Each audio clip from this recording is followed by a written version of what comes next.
Japanimation Station.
'Hello and welcome to Japanimation Station, an anime podcast brought to you by the folks at the Weekly Stuff Podcast. I am Sean Chapman.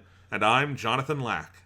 And we are here once again to dive into the wild and wacky world of anime with the final classic episode that we are bringing back, resurrecting with the Dragon Balls from our old Weekly Stuff podcast and repurposing for Japanimation Station. We are talking, Jonathan, about Dragon Ball Super Broly, the previous Dragon Ball movie in preparation of Dragon Ball Super Superhero, which is releasing today here in the United States. I have my ticket. I'm ready to go see it. I'm very excited. Looks great.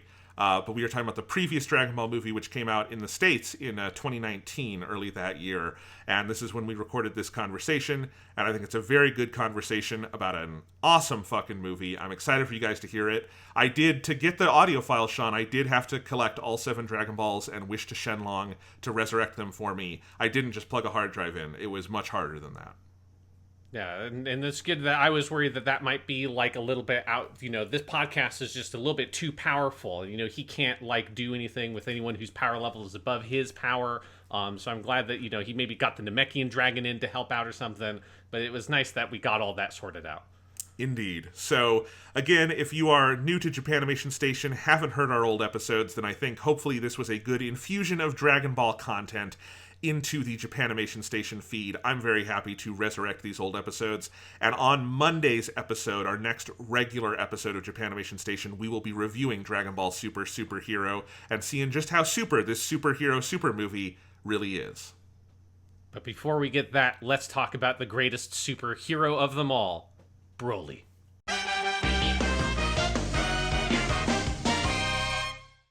We are talking all about Dragon Ball Super Broly, the anime sensation that is sweeping the nation. What did you think?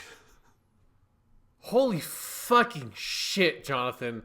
It's really good. Like, it's really, really, really good. Like, I went in with very high expectations because the movie obviously came out in Japan about a month ago, so like I heard through the grapevine or whatever, this like impressions leaking and stuff of that, like people really liked this movie when it came out over there. So I was pretty hyped going in, and all the trailers looked amazing, and so stoked off of the end of Dragon Ball Super, which, you know, we did the whole podcast talking about how much we both loved that. But even with how high my expectations were, I feel like they were blown completely out of the water. And it's a really, really great Dragon Ball movie. I think it's for me, it's the best Dragon Ball movie. Its only competition is Battle of Gods. Like, Battle of Gods is the only, like, those are the two movies that are like in the echelon of like, these are like legitimately like really good, well-made films. I agree. And for me, Dragon Ball Super Broly is even better than Battle of Gods. So yeah, I will get into this later, because I probably still pick Battle of Gods, but that's not because I'm putting down the Broly movie by any means. And I agree with you; those are the top two. So, like, you're just picking between.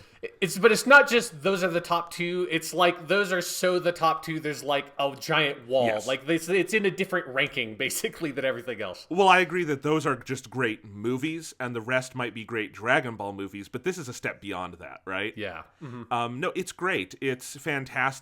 You know, I had a complicated reaction to it. I wound up seeing the movie twice. One of those times required me driving 50 miles to another city to go see it at a regular theater. And I saw it twice for two reasons. One is the theater really fucked up the presentation on my first time, which just really, that takes you out of the movie. It's very hard to enjoy a movie. Specifically in this case, I couldn't hear a lot of the movie. So I'll tell that whole story later. But I think it was also just that this movie is genuinely really bold with Dragon Ball. It's bold with how, like, it's visually bold. It's a completely new animation style. It's the biggest overhaul in art style Dragon Ball has really ever had. It's the biggest overhaul in how they present fights and choreography and all of that. It has some really daring aesthetics, but it's also surprisingly bold in how Toriyama takes basically all of the most popular non-canonical elements in the series and ties them into a new canonical story, and really reworks a lot of what we kind of think we know about the series. I think it has really interesting themes about generations in this universe, and I think it is so bold in so many ways that the first time I saw it, I knew I liked it, but I didn't quite know what to make of it. And so, like, I had to go see it again as soon as possible, because it was more than I've had in years with a movie. I just couldn't get the movie out of my head. Like, I had trouble sleeping after I saw it for the first time, because it is so much to digest. And, you know, saying that, I don't want to scare away casual fans, because if you haven't seen Dragon Ball since you were a kid, I think you could enjoy the hell out of this.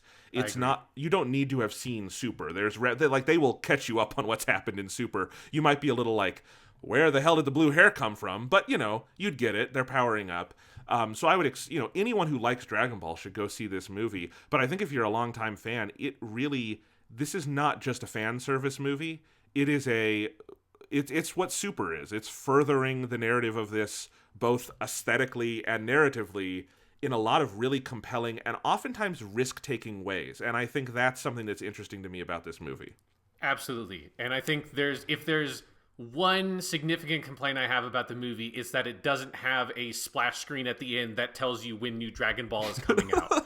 Because yes. I so desperately need, if it's a movie, if it's a TV show, I just want to know when we can pick up with the story. I'm pretty sure, Sean, everyone who worked on this movie has collapsed on the floor in their office. Like, that's what the splash screen should be, is everyone being like, when we're out of the coma that, it required to make this fucking masterpiece of animation, we'll tell you when we're making more. You know what I mean? It's like, it's crazy. Yeah, but this movie was more than worth the, hiatus and break from the end of Dragon Ball Super. It, works really well having that break from the turn of the power and then coming here and having this movie and both doing the reworking some of the history of Dragon Ball stuff and then pushing it forward by incorporating Broly and some of those elements in ways that I'm really excited for whatever the next step is, because this movie does not, for all the people when Dragon Ball Super was soft canceled or whatever, and they announced they were making the movie, and there were a lot of people being like, oh, that's it for Dragon Ball Super. This movie does not end in a way that feels like, okay, this is Dragon Ball's done for a while. This movie ends in a way that's like, okay, this is it. It's pivoting towards whatever the next step is going to be for the future of the franchise. It's going to be we're going to talk about all that later in the show, and I think what's interesting is also this movie has had literally unprecedented success. For anime, not just in America, but kind of all over the world, other than in its home nation of Japan, where it did crazy well. It did bigger than either Battle of Gods or Resurrection F at home in Japan, but it also has done just gangbusters all over the world. It's already made $21 million in America at the time of this recording. Fucking Jesus. It's genuinely, I don't know what the future of Dragon Ball is, because that kind of success we're in uncharted territory. Mm-hmm. So I'm really curious where this goes from here, but we'll talk about all that. I guess one last thing before we move on to other stuff, Sean, is that I had someone ask me on Twitter when I was posting about the movie. They said, so do you think this was better than the original Broly movie? And I didn't know how to answer that. I didn't know if I should answer it like an asshole or not, because I didn't know, because that could be a totally sincere question. If someone is kind of unplugged from the larger narrative, I get it. But is it, Sean? Yes. If it weren't than the original Broly movie, yes. If it weren't for the fact that the original Broly movie does have, good voice acting, good animation, good music, I would say this movie is the exact qualitative polar opposite. But narratively, at the very least, it is the exact qualitative polar opposite.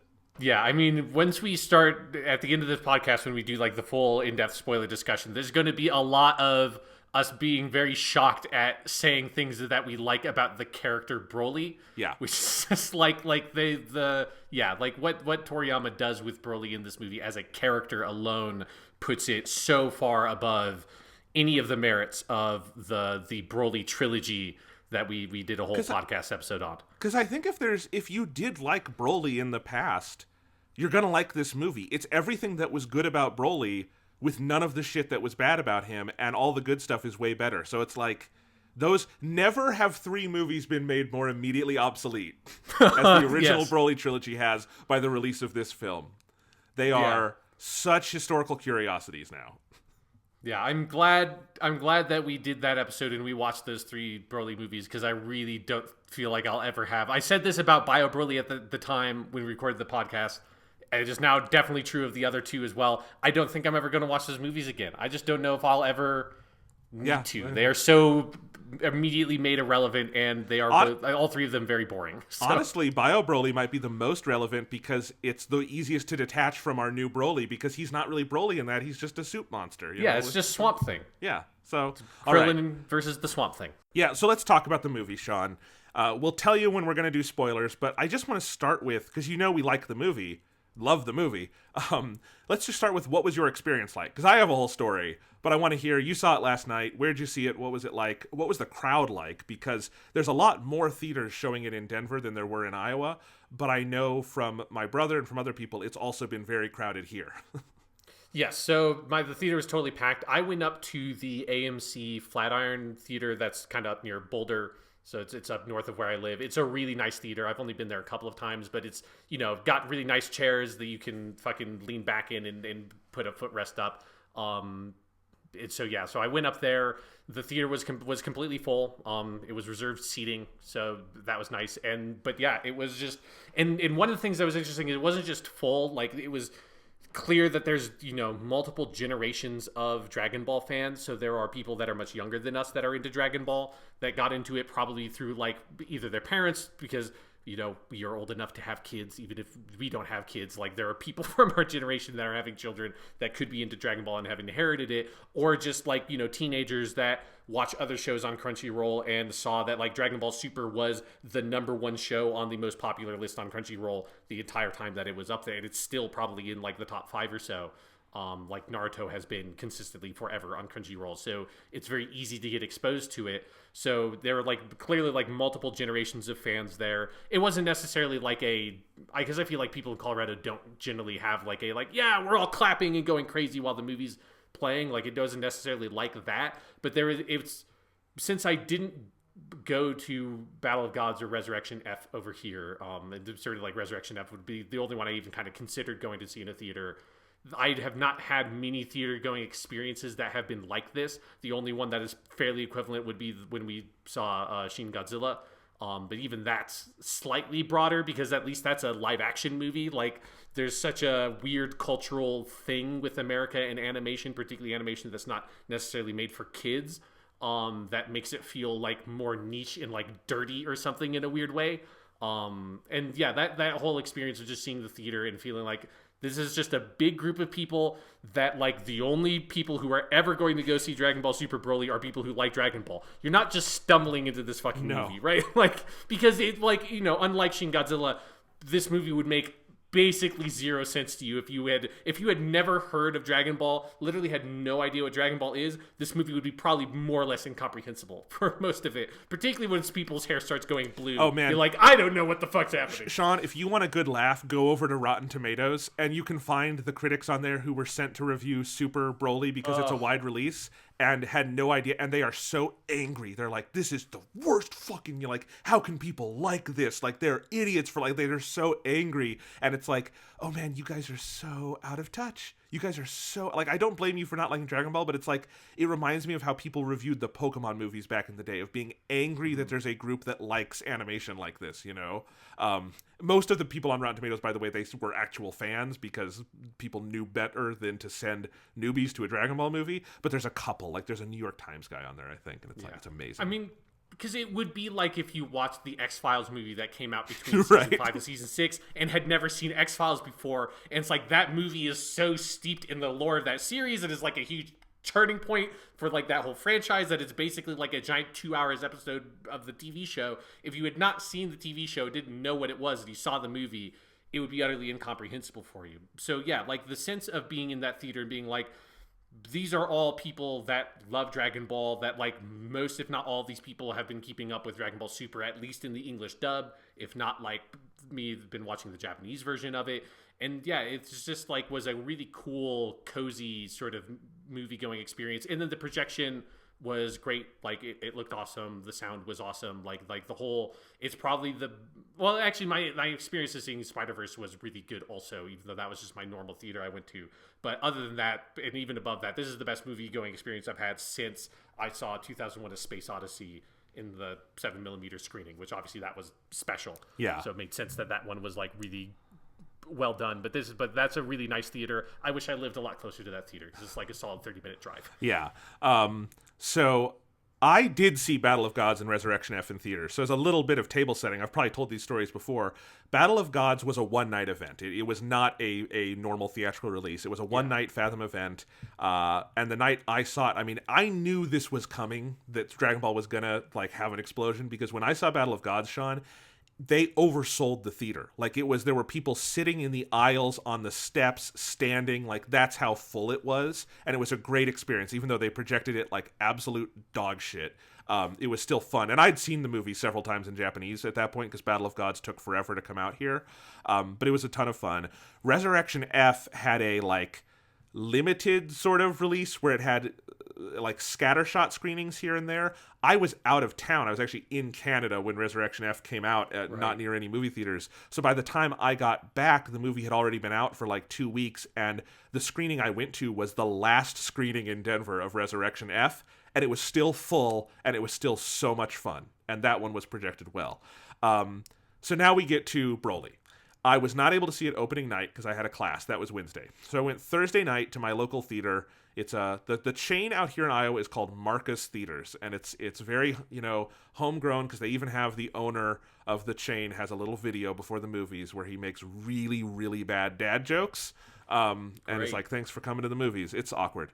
And it's generally an okay theater, but we'll get into the presentation issues in a minute. But I did, I got to the theater early.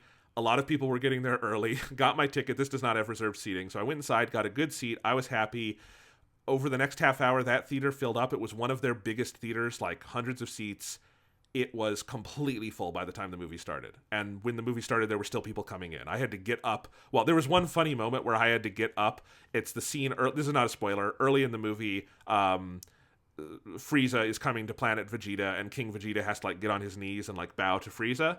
And I had to get up, and I realized I was near the front of the theater, so I was blocking people's views, so I got down on one knee. And I didn't mean to, but I looked like I was cosplaying King Vegeta for a second, because people were trying to get into my row, and so I had to like get out of the row, and then I'm like, oh fuck, people can't see the movie, let's get down. And I just instinctively went into the position of the guy on screen. So anyway, but yeah, so that was my first night with the movie. I should say, this theater was planning on showing the movie only 4 times over the week. Like, they had a Wednesday screening, a Thursday screening, and then one on Saturday, one on Sunday. They expanded their Saturday and Sunday. They now were showing 4 screenings a day. So they were like, oh, we need to make more money with this. Like, this is a lot. But there was an issue with the sound. So let me get into that. The visual presentation was okay. That theater has okay projectors. They did a weird thing where they had it on a 2.35 to 1 screen, which is the big widescreen, and they just had this movie, which is 16:9, 178 to 1, projected on that with like black bars, which was lazy. They could have just masked the screen. That was stupid, but doesn't ruin it. But that was there. But the sound, the best way I can describe it, Sean, is that it sounded like someone was playing Dragon Ball Super Broly off of their iPhone, had maxed the iPhone up to maximum, and just put it at the front of the theater. And so It was muffled. It was quiet. I'm pretty sure what it was is that this was a surround mix, like 5.1, and all we were getting was the center channel. So we weren't getting the surrounds. So like yeah, that's bad. we could hear the dialogue, but like the reverb on the dialogue wouldn't be there, which means it's really muffled. We could get some of the music, but there's a lot of the music like, and I knew this because I had the soundtrack on my phone. I got out of the movie, put in my headphones, listened to a track, and was like, yep, that wasn't in there. Like that just... Like, I heard some of this, but there are, like, effects in this song that weren't in the movie. And when I saw the movie again, I heard them. There were sound effects, like, now that I've seen the movie twice, when they're in the ice, on the ice continent. Again, this is in the trailer. There is, as you would expect, a sound effect of, like, whooshing noises, of wind going by. We didn't hear that. It was in the channels that weren't there. And it was also just the volume was really low. When the fighting started, it was weird because this is a movie with a lot of like sound and fury and spectacle, and you would have the big punches and stuff, but no sound effects on it.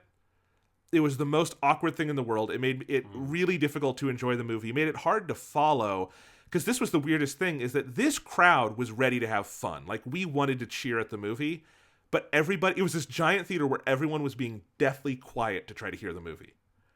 There's one moment near the end, there's a joke involving Frieza that is fucking hilarious, and we all broke out at that, and we missed several lines after that because you just literally couldn't hear it. So I complained to the manager afterwards, and he didn't really understand it, and this is the state of theaters these days, Sean, is he said, well, we have a technician coming next week, maybe we'll have him have a look at it. They have no one on site who can fix this, and that's true of most movie theaters now. That's really bad. Yep. That's I'm trying to think of like if I've had a worse movie-going experience other than when they played the wrong version of The Hobbit, and so it was like, I think it was supposed to be 3D and they were not playing the 3D version, and so it was just like watching a dimmed version of The Hobbit. That's probably the only thing I've seen that's been equivalent to that. Yeah, I mean, I've had worse than this because I've also had sound and picture completely messed up. This was like, the picture wasn't great, but it was there. The sound just wasn't there. So I didn't quite know what to make of the movie. Again, the movie, like, you need to commit yourself to it. It's not just fan service Dragon Ball. So I really didn't know what to think of the movie coming out of it, and there was this problem with the sound. So, like, I had the weirdest experience, Sean, where I felt like I had seen the movie in so much as I knew the plot and knew what it looked like, but I felt like I also had not seen the movie. Because I hadn't. And it would be like if you watched the movie over someone's shoulder on like an airplane. Yeah. Right? That's like, and then there were subtitles. It's like, I understand the plot. I see it looks really nice, but like the effect of seeing the movie is not there. So it was like, I had been so excited. I'd been so primed. There was no like movie this fucking year I'm more excited to see. And yet I saw it and didn't see it. And so like, I had trouble sleeping that night. I couldn't think about other things. I went to work the next day, got my work done. And then I decided, okay, it's the start of a long weekend. I have no immediate responsibilities. What's the nearest other theater playing this? Because I'm not going back to that theater to see it, right? Yeah. They don't even have their technician coming until next week. So I get on my phone. The nearest theater playing it was 50 miles away in Davenport, which is eastern Iowa. And it was a Cinemark, which we have a lot of those in Denver, and I like Cinemarks. I trust Cinemarks. Mm-hmm. I generally have good experiences there. I'm like, okay, I can trust that. I will drive to that Cinemark. So when I got off of work, I came home really quick, changed, put my backpack away, and then got back in the car and drove. It wasn't a full hour. It was like a good 45 minutes to Davenport, went to this theater, went in, saw Dragon Ball Super Broly, and it was great because this theater had like really nice, bright, vivid projection. They had their screen masked intelligently. You know, it looked great. The sound was like loud and it was big and it was like, yeah, and I could hear the whole movie and I loved the shit out of it. And that was fantastic. So, and in that second screening, this was like a Friday afternoon, and that theater had like a full day of screening. So this one was not like packed or sold out, but there were a lot of people. And one of the interesting things is there were families with kids. So like I was hearing kids react to it, which was kind of fun. Like, I'm so glad there are still new Dragon Ball fans being made, you know? It's not just us old guys in the theater. So yes, so that's just how I had to see Dragon Ball Super Broly because of the sound issues. But since I saw it twice, I got to see it, you know, I know the movie pretty well now. And I also I don't think it's a perfect movie. I have some things I could quibble with here and there, and I'm interested to talk to you about them. Overall, this is fantastic stuff. It is so good. My biggest complaint, honestly, is that I think it's not long enough, and I think it's a little too fast in places. And I really desperately hope they did what they did with Battle of Gods and do an extended version. because Battle of Gods was kind of that way, where its 85-minute version feels like it's missing some things, and then its extended cut is like perfect. It's like got everything you want in there. And I kind of hope they do that for Broly, also because I just want more of that animation out in the world. But yeah, let's talk about the movie now, Sean. I think we can go ahead and say spoilers from here on out, so check out if you don't want to hear the spoilers for Dragon Ball Super Broly. But where do you want to start with this movie, Sean? There is so much to deal with. There's like 3 very clear acts. There's the backstory act. I would call it a prologue, except it's a third of the movie, so I don't think that's fair. There's the act in the middle where all the chess pieces are being put on the board, and then there's the fight. And they're all fucking great. I've been going back and forth on which part is my favorite. We could talk about the amazing animation. We could talk about the surprisingly fantastic soundtrack, which I did not know Norihito Sumitomo had in him. No knock on him, just his music has not been this good up to now. We could talk about the characters. There's so much with this movie. Where do you want to begin? Let's talk about the animation first, because I think that's part of Broly is the star of the movie. Because I was going to say the animation is the star of the movie. Broly is the star of the movie. It's named after him, and he's really good, and they fixed Broly. So I'm not going to take away that from Broly, because he is also the main character, I think. But maybe the second billing of the movie is just the animation. I'll say the animation is the star of the movie. I'm okay with that, because Broly only looks as cool as he does because of the animation. Sure, there you go. But yeah, it's such a completely different style for Dragon Ball, and if you've only seen the trailers and think you know what the movie looks like, you really don't, because it looked like, okay, cool, this is a much leaner looking Dragon Ball. It's got a really smooth look to the animation that's really cool. That just looks great. It has a lot more of that kind of manga look to it than Dragon Ball Super had a lot of the time, even than a lot of what Dragon Ball Z had, and that's really cool. But what you don't really see in the trailers, other than in a couple of shots in some of the Gogeta trailers and stuff, is when they go for it with the animation. It is very experimental. It's very stylized, way more stylized than it looks in the shots in the trailers. There's a lot of really just crazy directorial choices they make of extended POV shots from there's one shot that lasts 30 seconds. It's all animated from Broly's literally from Broly's perspective. That might be my favorite shot of action in the movie. And just lots of really extreme close-ups. It does not feel like a Toei produced thing of animation, movie, TV show, whatever. It feels more like, if you watch other anime stuff, it feels more like something that would maybe come from Madhouse or Bones, or maybe even Studio Trigger. It's got this really kinetic, frenetic pace to it, and when the fighting goes, they are fine with distorting things in the image, making making things big or crazy, or going super close in on people's eyes, and having the camera move wildly around and gesticulate in really crazy ways. But it's all really calculated and really it's all used for a purpose. It's not just being crazy and stylistic for stylistic's sake. It is trying to communicate something about the power of the characters in the fight, and it's giving you such a different perspective on a Dragon Ball style, super crazy, over the top martial arts battle that I've just never seen from Dragon Ball. I don't think I would want every Dragon Ball thing to be in this style necessarily. Whenever the TV show comes back, I wouldn't want this to every single episode to have this style to it. But for this movie, it's such an incredible look, and it's such an incredible perspective and take on what Dragon Ball can look like, that I was just floored constantly once shit got real. Because Dragon Ball has always been a well-animated... It has not always been well-animated. Yes, fair enough, yeah. But it has been good animation, sometimes great animation, but it is not... You would never point to Dragon Ball generally as the top tier of Japanese animation. No. It's not Akira, it's not Studio Ghibli, it's not a Madhouse production, as you say. You wouldn't really... it's not One Punch Man, whatever you want to point to as this is what the best of the medium is.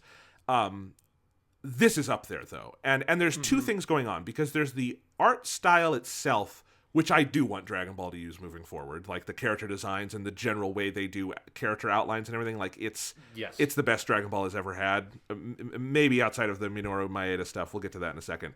And then there's the like directorial style and the animation itself during the fight, which I agree, if they did that every week, it would, one, they would run out of money, and two, it would get old. But like for this, it is such a break of pace. It really throws you for a loop. And like I had trouble processing it the first time a little bit because it is so different, and I didn't fully appreciate it until the second time. Now some of that is due to the sound that I had, but some of that is just due to it's really different. So I mean, we should back up and do a quick backstory on why is it so different, and that's because this is the first outing by the new director of animation, Naohiro Shintani. And Dragon Ball in the past has had only 3 people fill this role in the entire franchise. And you might think, oh, director of animation, character designer is their other title. Well, wait, why do they need that? Akira Toriyama is the character designer. He came up with the characters, right? Well, Akira Toriyama drew the manga and all that stuff, but you need someone day-to-day on the anime who takes all of those ideas that Toriyama has and translates them into movable, workable drawings for an animation, right? And there have been 3 people who have done that in the past. The first, and I think who many people would say has been historically the best at this, was a guy named Minoru Maeda. He actually did all of the original Dr. Slump anime. Then he went on and did all of Dragon Ball, and then he did Dragon Ball Z up through the end of Frieza. He left between the Frieza and Cell arcs. But that means Maeda was the guy who like was in charge of character designs for the anime, in charge of the overall look of the animation. He also drew all of the material for like extra releases like movie posters, books, anything like that related to the anime that they would have put out. That was Maeda. He was really good at I think mirroring Toriyama's early art style. Like if you go back and look at like Dragon Ball Z Movie 1 Dead Zone, that is like prime Maeda to me, which is those like slimmer, more rounded character designs. They look really good. Then there were 2 guys. Maeda did so much work that 2 people had to take over for him. And that was for the rest of Z and then GT. It was Katsuyoshi Nakatsuru and Tadayoshi Yamamuro. Katsuyoshi Nakatsuru stayed on through like the mid-2000s. He famously did all the animation for, I think, the Dragon boxes, like the cover art and stuff.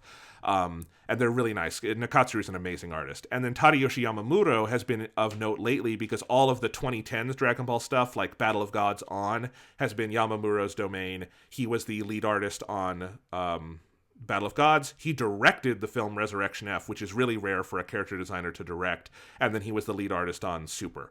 So those have been the 3 guys, and that's why Dragon Ball has kind of always looked similar-y. Yamamuro, I think, is really talented. I think a lot of people would say he has maybe the least interesting style of those 3 guys, which is why Super is not always the most interesting version of this, but they finally hired a new person, and that's now Hiro Shintani, who specifically, like, his goal was, I want to bring this more back to Toriyama's drawings. I want to make it look more like drawings. He said he wanted to update it for Toriyama's modern art style, which if you read something like Jocko the Galactic Patrolman is quite different than what he's had in the past. It's a fusion of his other art styles, I would say. And so now you have Hiro Shintani, and you also have the director of this film, Tatsuya Nagamine, who also directed the Universe Survival arc of Super, clearly has a vision for this. Because the Universe Survival arc also started playing with the art style in some big ways. Yeah, you can definitely see, like, there's a bridge between the Jiren fight, particularly once you get near the end, in some of, like, the close zoom ups that are, like, close-ups on people's faces and characters zooming towards the camera. Like, some of those things carry over, like, extend and, like, go beyond, like, what they were doing in that Jiren fight in this movie. Yeah. And so now you have Dragon Ball Super Broly, and I think you put those 2 guys together, Shintani and Nagamine, and who knows, maybe Toriyama might have had influence on this, I don't know, but it has such a vibrant new look. It is the hardest break with the past Dragon Ball has ever made in animation. It is just a completely new art style. It looks more than ever before like moving drawings to me, you know? Yes. And what I think works so well about it, like I said on Twitter, I think Shintani is the best at this art design role of anyone in this franchise since Maeda. And I say that because what I think he does is I think he combines the kind of old school handcrafted aesthetics of old Dragon Ball and Z, which we all love because they look so there was no digital manipulation of those. People had to draw them and paint them, and they had grain, and they looked filmic, and they looked great. And I think, Battle of Gods, Resurrection F, Super, all have varying degrees of good animation, but they look very plasticky to me, and I think the digital coloring kind of looks soulless. And I think that's one of the major changes they made in the Universe Survival arc, is they changed the digital post-processing so it looks better. But this movie feels like it combines all those things we loved about old school Dragon Ball, and that it looks earthy. There's like visible grain in the image. There is clear, like textured lines on the characters. Like the lines look like ink or pencil. They don't look digital to me at all. The colors are much more earthy, and like they look like what you would get in a manga or in something printed on paper. And then you combine that with all the things we can do with digital technology now in animation and make it so fluid and so fast and throw so much at you. And it feels like this beautiful combination of old and new. And it just feels like the best Dragon Ball could possibly look in animation in the year 2018/2019. And I think that's an amazing accomplishment. Absolutely, yeah. And I'm 100% with you that, like, I want this... I think earthy is used that word, and I really love it. It's like this very earthy aesthetic for Dragon Ball, and like bring that quality back that used to be there and push it forward, and have that, like, whatever the next step is, retain that. But yeah, it is that combined with the, like, really just fucking 100% going for it that they do. Like there's no... it's a very long fight. It's a solid, probably like 30 minutes of this movie is that fight. That's, it's good that they have it. It's multi-staged. It's not just Broly versus Goku, and that's the whole fight. It's there are different combatants go in and out, and it changes styles as the fight goes on. But it's like, once that fight happens, they are never just like relaxing. They're always pushing it and doing something new and like ratcheting things up and up and up. And it's one of the things that's really remarkable about this movie, I think, is that even though the fight is like 30 minutes long and is thus like quite a bit longer than the fight in the Broly the Legendary Super Saiyan movie, this like 3 seconds of the fight in this movie is better than anything in the past Broly movies. Like, it's so powerful, it's so energized, it's so creatively energized. Like, it's not just that like the drawings are so energized in so frenetic and capture so much of the speed and energy of these characters, but there's just a sense of like passion and creativity behind every single shot, every single choice of how we're going to try to portray this fight and move things in different ways and use characters in different ways and express the anger of Broly. It's just the directorial choices and the stylistic choices of this movie combined with the aesthetic, like the core aesthetic of the characters and of like the look the movie's going for. Those two things just make this movie feel at, like, on one end completely unlike anything that Dragon Ball has ever been, and on the other hand, like a look that Dragon Ball has always kind of been going for in different ways. And it's that kind of thing of like, it almost like looks like the way you kind of imagine Dragon Ball looking if you haven't seen it in a long time and you're thinking about some of those crazy fights. Like, when you actually watch the fight between like Goku and Cell in the Cell arc, like, there's some really good stuff in there, but a lot of that is just like characters looking at the sky and there's like a boom, boom, boom, and they're moving too fast than you can see. Here, they don't really take that cop out of like, oh, the characters are moving so fast you can't see them, because the camera is with the characters, so it's like, it doesn't matter if, like, I'm sure Bulma is just looking at the explosions of the sky and she has no idea what's happening, but you're not looking at her perspective. You're with the characters as they're experiencing this fight, and that commitment in this movie is amazing. And that connects to something else I wanted to say about the animation, which is that, that style necessitates a lot of CGI. There's a lot of CGI in this movie because you cannot do camera movements like that in hand-drawn animation. It's just literally impossible. And Battle of Gods and Resurrection F had a fair amount of CGI here and there as well, and it looked really bad in those movies because it just clashed so much. You just could always tell when CGI was breaking into our nice hand-drawn movie, and it just looked awful. It often does. Like, this is a problem anime has, is that anime has embraced a lot of digital technology, but it is not 3D, so when you put 3D elements in, it just looks stupid. This movie has a lot of 3D elements, but because of that basic art style, you always have something in the image you're coming back to. So, like, you can have, like, a big 3D environment, like when Broly blows up the entire ice area and now it's a volcano and shit. There's a lot of CGI there, but Broly and Goku still look like they have just stepped out of the manga, and they are hand-drawn creations who again look earthy and like we could reach out and touch the drawings, and that is so awesome to see. And they've even done stuff like, someone pointed this out online and then I saw the movie again and I totally noticed it, and it's awesome.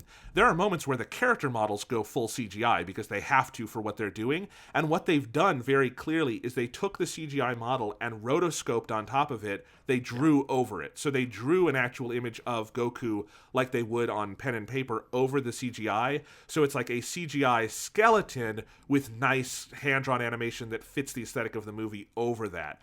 You know, it's still jarring in some moments, and it's frequently supposed to be jarring, but it's actually very similar to what Arc System Works does with Dragon Ball FighterZ, in how it is this, there is this hand-drawn component to everything, so that it never feels like you're stepping out of that and making these wild stylistic breaks that don't fit the aesthetic. There are big stylistic breaks, but they feel like an extension of the aesthetic, not we're throwing the aesthetic out for now. Yeah, exactly. Like, you know, definitely the CG integration is not always perfect. It is that thing of like, it feels like anime is still working towards finding a way to blend those two things more seamlessly, but this is the best integration I've seen of it, and I think you captured it right, that it's like, a lot of times when you're watching an anime, whether it's a movie or it's a TV show, and there's like a major element on screen is CG, not just like a car in the background or something like that I never care about, but like, you know, I was just watching a show called Overlord on Crunchyroll. I was catching up on the most recent season that aired, and that's a show that, like, you know, sometimes the animation looks good, but like sometimes they have these like zombie creatures on screen that will be CG, and it just feels like you're like drop kicked out of the show, because it's like, this just so clashes. Some of the CG that the show actually kind of got okay, but a lot of times it's just like, this just doesn't fit. And so it's like, it doesn't, like, I don't mind like me being able to notice that it's CG, because fucking, I'm 26 years old. I've watched a lot of movies. I've watched a lot of animation. I will probably be able to tell when it switches to CG stuff. But as long as it matches and it doesn't feel like this is something that is like you pulled something from something completely different and just shoved it into this image, as long as it feels like this matches the aesthetic of what I'm going for and feels like it could exist in the aesthetic that I have seen up to this point, then I can accept it and move on. And I feel like that's the hurdle that this movie overcomes, and that's pretty huge. Oh, it's absolutely huge, and it's a wonder to behold, and we're focusing on the fight here a lot, and we'll get back into it later. But it should be said, the animation in this is stunning in every shot, the entire movie, whether there's a big battle going on or not, which the first hour of this movie there is not. It's consistently the colors and the texture of it and just the quality of the drawings. It looks so good. The statistic I saw was that I think Resurrection F had a budget of around $5 million, and this movie had a budget of around $9 million, which is a big jump for animation. And I mean, that's almost double, or it's at least a third more. And you can just tell that the love and care went into this in every frame. And I agree, it's very out of character for Toei, who are cheap bastards generally. Yeah, they're like, one hand cheap bastards, but it also just feels like their products, whether it's movies they produce or it's TV shows, just feel like they fit a very standard stylistic and directorial template. Yeah. And it's like, and that can be fine. Like, I love the way that Dragon Ball and Dragon Ball Z, like the classic show, feels like they animated what could be like a classic like Kurosawa movie. That's one of the reasons why that classic, the Kikuchi score, works so much, is the show was scored that way. It was kind of shot and directed that way. But I do really love this movie because, obviously when the fight shit happens, it goes super crazy with it because it has the opportunity to, but it's like stylistically and directorially experimental all throughout. Like, even in talking scenes, in the whole opening segment, a lot of that stuff when Frieza shows up, there's a lot of really interesting, weird choices, and like, particularly when this movie just loves using super crazy close-ups on eyes for characters. That's like, anime already loves close-up on eyes, like, I get that, but this is like, no, you're going really deep and like really focusing on it as this like directorial, or like this like aesthetic like obsession or fixation on something that I really loved, and it just felt like this movie had a spirit to it that was very unique, not just for Dragon Ball, but for like animated films in general. It felt like this thing has an aesthetic that it commits to, that is very much its own. Yeah, I mean, this is some of the best animation I have ever seen, and it just for it to be in the world of Dragon Ball that I love so much, it's overwhelming at times, you know? Like, it's overwhelming to see, like, Frieza drawn in the early parts of this movie when he is his base form from from earlier in the story, back on the Namek arc. And, like, they've played with his color scheme a little bit, but they've also drawn him. He just looks so much more like my memory of the manga and of the drawings than kind of the, final processed version you'd get in the anime, which looked really great too. And I'm not putting down the original anime, but just there's something about seeing it done with this much love and care. And we haven't seen that on Frieza before.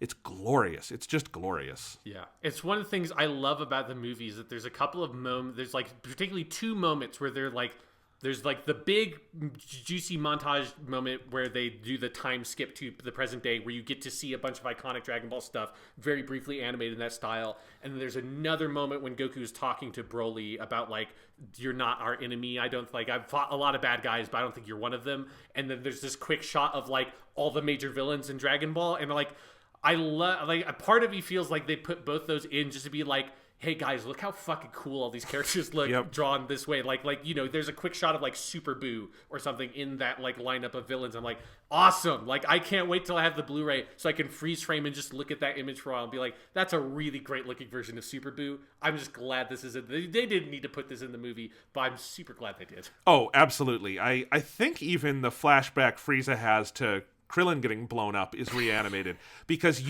in the show they would have just used footage usually from Dragon Ball Kai, which is its own bag of worms, but it's just like just little brief snippets of like, oh, what if they reanimated Dragon Ball? They don't need to. The original is great, but like, oh man, that looks good. Yes, yeah, I do really love the brief. I just like getting to revisit the moment when Krillin explodes. Yes, like let's go back to that moment for a second, because it also is just like great payoff in the movie. Yes. Oh man. Okay. So let's talk now about all the other shit. It's so good. I mean, while we're staying on style, I do just because I don't want to forget it. The score to this movie is fantastic. Yeah, absolutely. Yeah, Norihito Sumitomo took over musical duties on Battle of Gods. He started there, and he's composed everything since. Dragon Ball had kind of been in the wilderness because Shunsuke Kikuchi, who was the original composer of the anime, I don't know if he's retired, but I haven't seen him work on anything for a while. And then the kind of natural successor was a guy named Kenji Yamamoto, who did all the video games and then did Kai. And then while Kai was wrapping up in Japan, its initial arc, it turned out, I mean, everyone had known this for years on like the message boards, but Toei figured it out that he was a plagiarizing monster. And like a lot of his music was just like not, it was like he plagiarized like Danny Elfman and Pink Floyd. Like there's this, I think it's Super Butoden 2 on the Super NES. Cell's theme is just like Pink Floyd's The Wall or something like that. Yes, yeah. It's like, so he was very brazen about it. So they had to fire him. That's why Kai exists in such a weird form musically. And so Sumitomo kind of became the new guy. And he did Battle of Gods, he did Resurrection F. When Super started, he was the composer on Super. He did the Boo arc of Kai, which we got as the final chapters. And a lot of the music for the final chapters was reused in Super, particularly the Tournament of Power. A lot of that is from the Boo arc of Kai.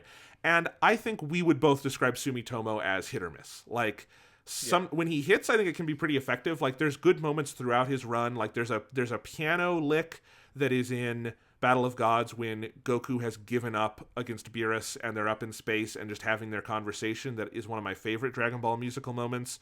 But there's also just some like really dumb, goofy, cheap sounding music in that movie. Same with some of the other films. Super kind of waxed and waned. And then I think Future Trunks arc, good music. Tournament of Power, generally great music, but it's still kind of hit or miss. This movie is just a great film score. It has really clear, identifiable themes. It builds them in really interesting ways. There is a track on the soundtrack called Broly versus Gogeta Battle Theme or something like that. And that's one of the ones that has the cool, weird vocal things they do too, where it's like, Super Broly Gogeta Sugoi Power.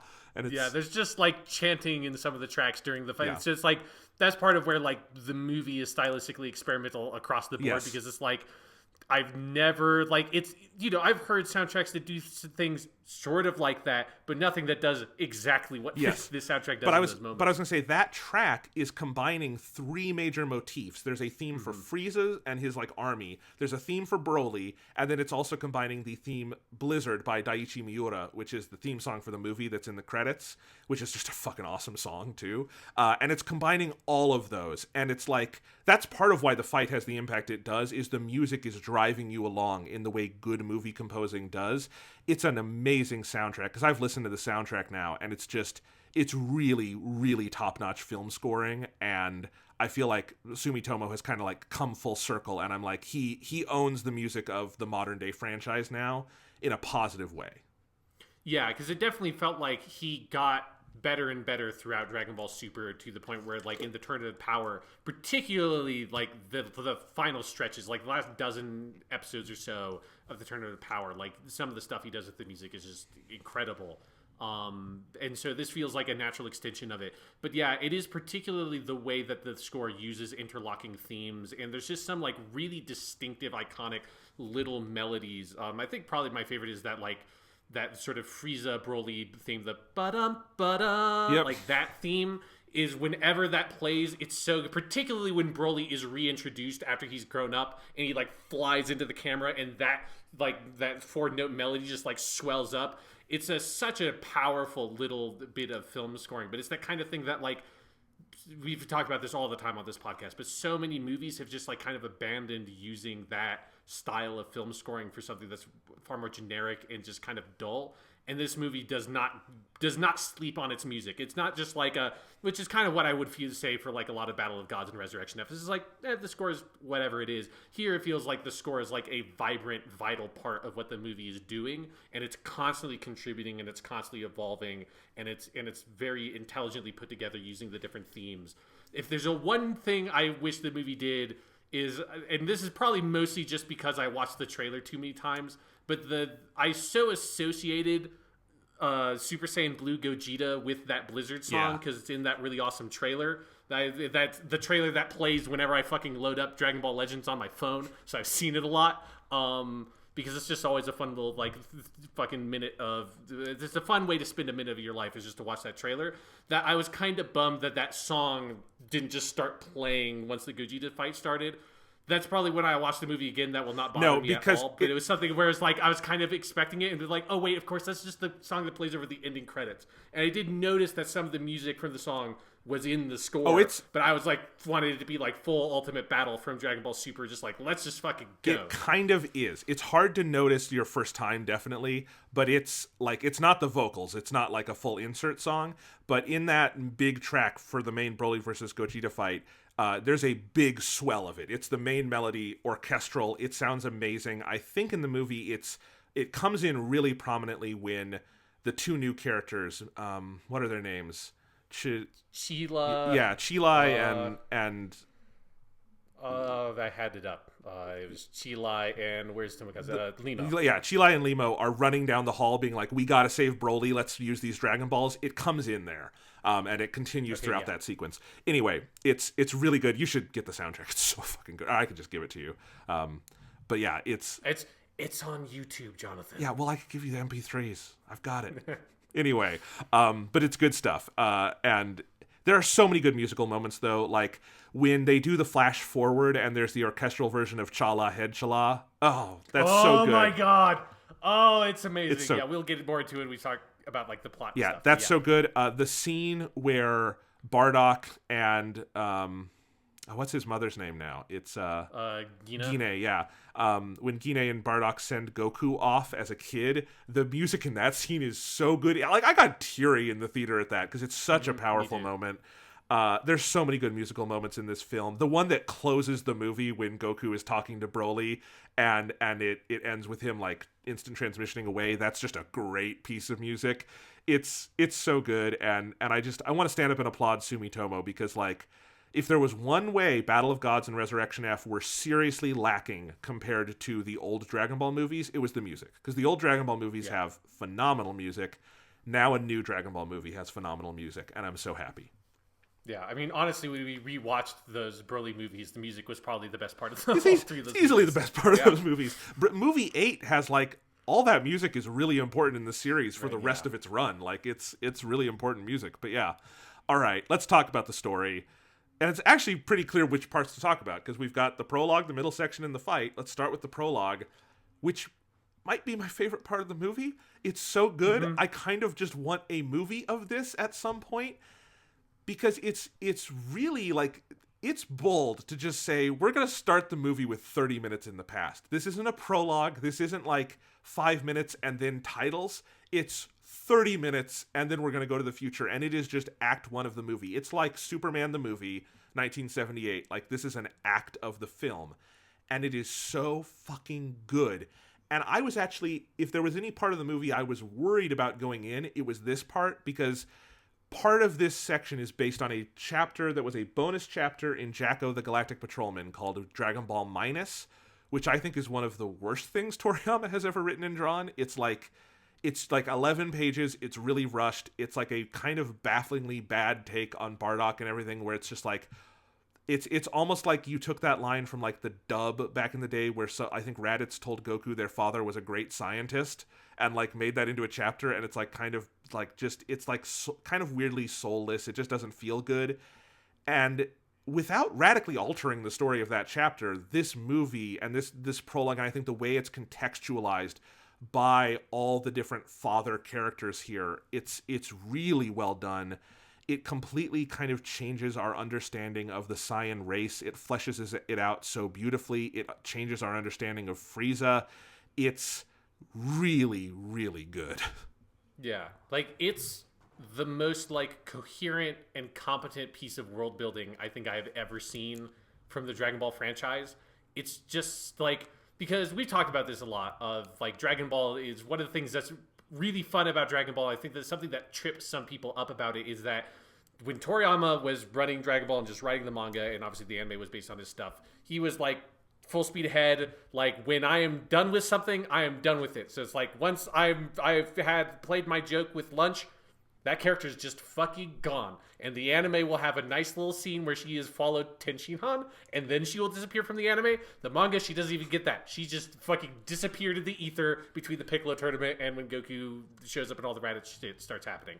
You know, once fucking Gohan turns into a giant ape in that Vegeta fight, ape shit never happens. It just, nobody talks about it. It's never referenced. It's like, nobody's tails grow back. Like, I don't know, with Trunks and Goten, who knows? Like, it's stuff like that, of where once Toriyama was done with something, he moved on from it. And and if something changed, whatever. Like, if it was like, if it's inconvenient for me to have the moon be destroyed at this part of the series, I will say that at some point, God just put the moon back.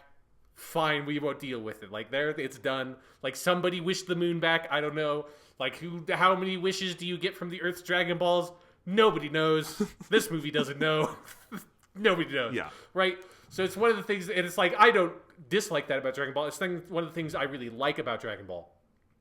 But something that I think it's one of the things that has always held back the non-canonical or like extra canonical material in Dragon Ball, is that it is really hard to do that kind of stuff when it's based on a work made by a madman who doesn't give a shit about his own continuity and canon, right? Yes. So it's like, it's one of the things that makes a lot of the movies and like the weird extra stuff really difficult. And like, I think it's one of the things that like GT was always just kind of in a weird space with. And it's one of the things that makes Super work, is that Super kind of has a similar attitude, and it's just like, fuck it, we're just moving forward. You know, we don't give a shit about the giant ape stuff, which is something that, you know, GT always went back to. But the thing that this movie does is it says, well, let's actually take the time and care if we're going to do backstory, and which like necessitates you to do, like, be concerned with the canon and continuity and all that kind of stuff. Like, if you're going to do backstory, you have to care about that shit, because it's literally what the story is. Let's take the time and attention to actually do it right. And that's what this movie does. And so every single little detail of, you know, just a tiny, tiny little thing, like King Cold was the one who subjugated the Saiyans, and he's been the one who's been ruling over the Saiyans for however long, and then passes it on to Frieza, is such a more like cogent and coherent explanation of like the Frieza stuff and the existence of King Cold himself, which has always been a bizarre part of Dragon Ball, when King Cold just shows up and gets smoked by Trunks without even a fight, you know? Like little tiny details like that, details of like, this is how the Scouters come to be. But for me, the most important thing this movie does, that is something that like so much sci-fi fantasy stuff never understands, is that you just can't have an entire species be defined by one thing and one thing only. And for the longest time, the Saiyans were entirely defined by, we are like crazy fighting people, and that's it. And since that was basically vaguely how the Saiyans were set up in Dragon Ball Z whenever Raditz and Vegeta talked about it, you know, but they were all dead, and so the only examples of the Saiyans we had were Goku, Raditz, Nappa, and Vegeta, and that was the only canon Saiyans that like were proper full-blooded Saiyans. And since Nappa, Vegeta, and Raditz are all assholes, and Goku's not an asshole, 3/4 of the Saiyans are assholes, and that just meant all the Saiyans are assholes. And so every bit of extra canonical material, like whether it's the Bardock special or what have you, or the Broly movie with Paragus and stuff, every look you got at the Saiyans, or in like GT and stuff, GT is also very guilty of this, everything just went with that tack and just said the Saiyans were massive assholes and they just went around and killed shit, and that's the only thing they were. And this movie makes the smart decision of saying literally no species can be that. Right? Like, we're human beings. Think of all the different kinds of cultures that exist among humans. There has never been and will never exist a culture among human beings that is defined by one trait. I don't care how much the Vikings love to fight. The Vikings didn't only fight. The Vikings composed poetry. They made music. They built ships. They built houses. They had art and architecture and culture. And yes, they went around and raided and killed people too, and that was a big part of their culture. That's not the only thing they did. It's one of my big pet peeves and stuff like Star Trek, where you just end up with these species that are defined by one thing. This movie, even if you only get this brief glimpse into things, you see, here's a Saiyan that cooks and like sells food. Here's a Saiyan that's like, I love, there's like some weird like Grand Vizier fucker with King Vegeta that's just this little tiny Saiyan in the back with like this staff that's just standing in the background of all those shots that has some sort of duties around the palace. And here's you have a couple of characters like that guy who's with Bardock, and then the guy that Paragus kind of pseudo kidnaps to take the ship. His name is They're Beats. Like it's a great name. It's yes. Beats. Yeah, Beats. So it's like you have engineers and technicians. It's like there are Saiyans that aren't fighters. And then there's also, you get a sense of like, King Vegeta has like a whole caste system thing, and there's him and all the Saiyans that live in the palace, and you actually get the sense of like, oh, here's why Vegeta, Prince Vegeta, the Vegeta that we know, is so hung up on the like royalty lower class Saiyan thing, because you get a much better sense of, oh, here's where all the normal Saiyans live, and like Bardock is some cool like leader of the community or something among these like normal Saiyans that live out here, but it's such a different world between them and the people that the Saiyans that live in the palace. And it's just a full look at what this species is, and a much better look at what their culture is. And that's one of the things I found just so effective. It is true about every single detail they present in this prequel stuff, is that they really cared about what are the implications of this, what is stuff that we've said in past Dragon Ball stuff that we can use to inform this, but how can we really flesh out this world in its own right? And that's what this movie does, and I love it to death. I agree so much. If you had not said all that, I would have said all that, because that, so like for instance, if you compare this to Dragon Ball Minus was a big step in saying like Toriyama had kind of always just, he liked the Bardock special a lot, because the Bardock special is great. Yes. And he had kind of just accepted it into the canon. Like, he has little references to it in the manga. He did not create Bardock. Bardock was not in the manga first. He was in the anime first. And so we had always kind of thought, oh, okay, Toriyama likes that. And then in the manga, in Dragon Ball Minus, he does this weird thing where suddenly Bardock in that chapter acts like very saintly, and he's kind of like a little too heroic almost. And I think he's modulated that in this movie in a really interesting way, where like Bardock is a Saiyan. He's identifiably a Saiyan in that he fights and he's tough and he's buff and all those things, but he also like is conflicted about what he does. He fights because it's kind of like it's a job. Like, that's what he was conscripted into. It's what he does for work. He's not sure how he feels about it. He's very conflicted about Frieza. He does genuinely love his family. He's, conflicted about what to do about his family. He doesn't send Goku off to go save anyone. It's not exactly the story of Superman or Moses. It's more like, I think there's more to our people than I'm seeing right now, and I'm going to send him off.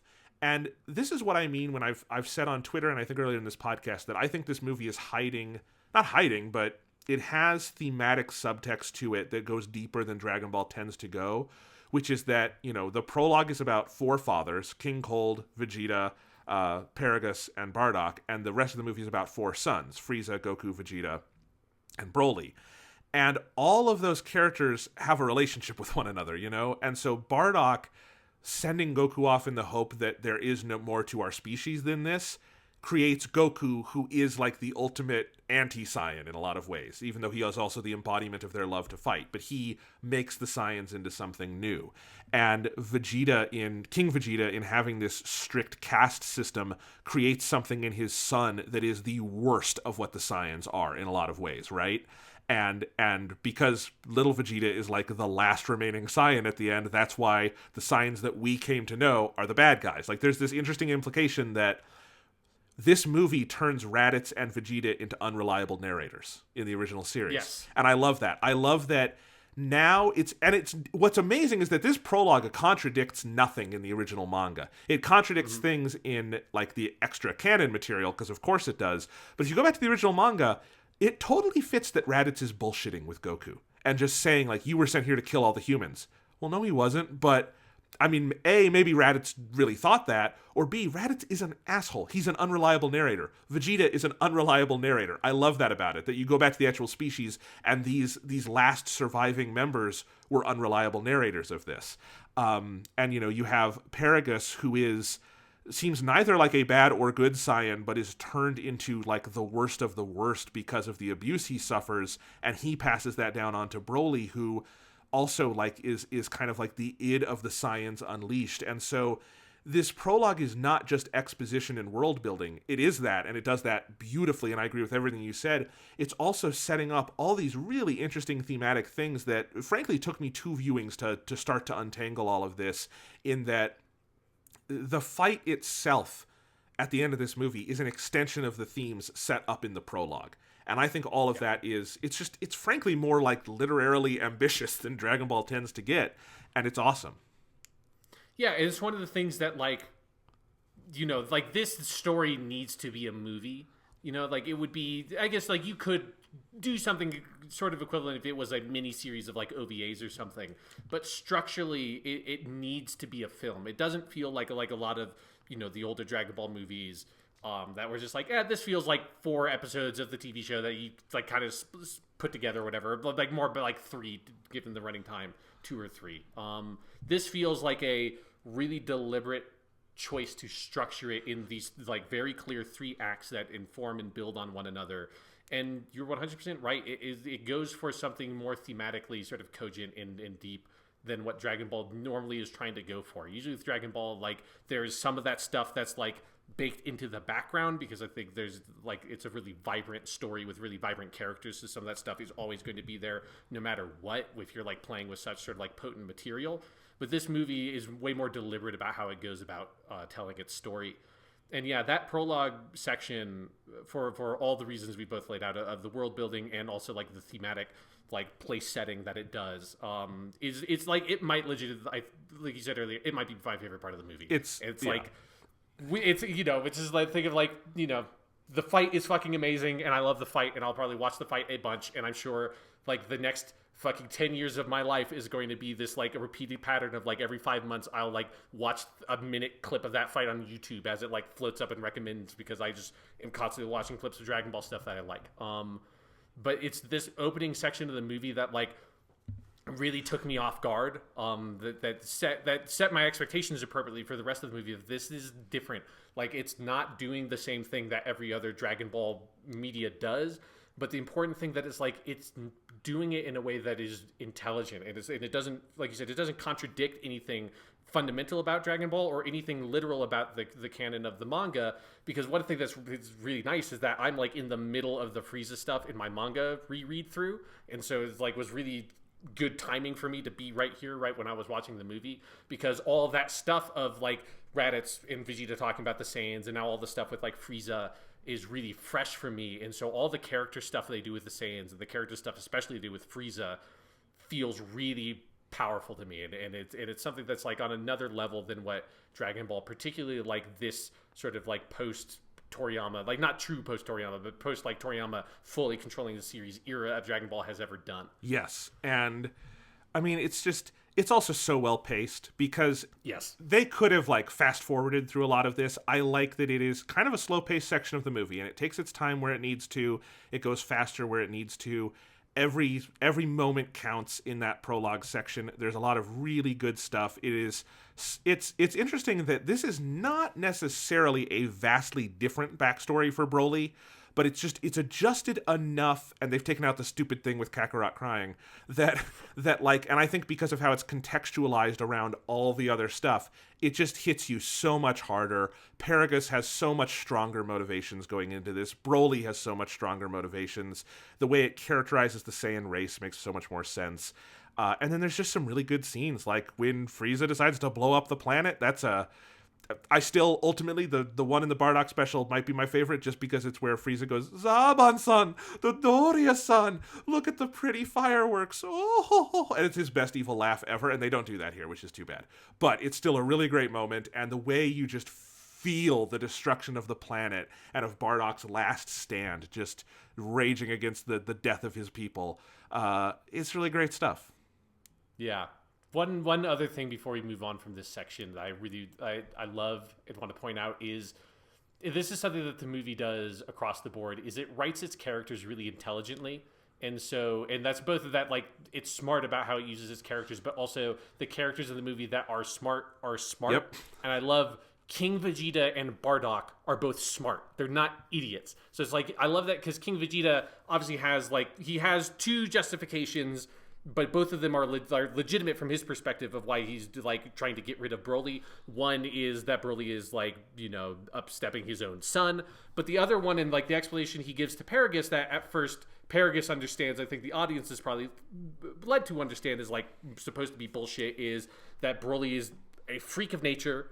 He is not going to be able to control his power. We're not going to be able to control him. So let's get rid of him before it becomes a problem, which is basically just what Frieza is doing himself with the Saiyans. And like that explanation is something that feels like, okay, King Vegeta is like, feels like a character in this movie in a way that King Vegeta has never felt like a character in Dragon Ball stuff, because he's only ever appeared generally in flashbacks in like the anime, and it's only ever just been like, oh, here's like Vegeta with a goatee.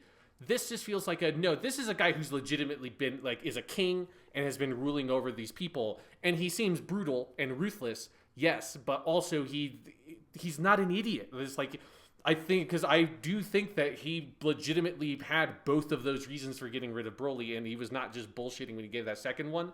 And I also love that Bardock puts together what is happening to the Saiyans in Frieza through logic. He didn't go fight a weird fish dude on a planet really far away and get magic telepathy powers, which has always been by far the weakest part of the Bardock special. Is just like he just gets magic powers because this thing is like 40 minutes long and we don't have enough time to do this. So, well, because they're also characterizing him in that as a dumb Saiyan. Like, all Saiyans in like the original extra continuity stuff are a base level of stupid, right? Yeah, they're all morons, and so it's like, here you need to be able to see the fucking future to figure this shit out.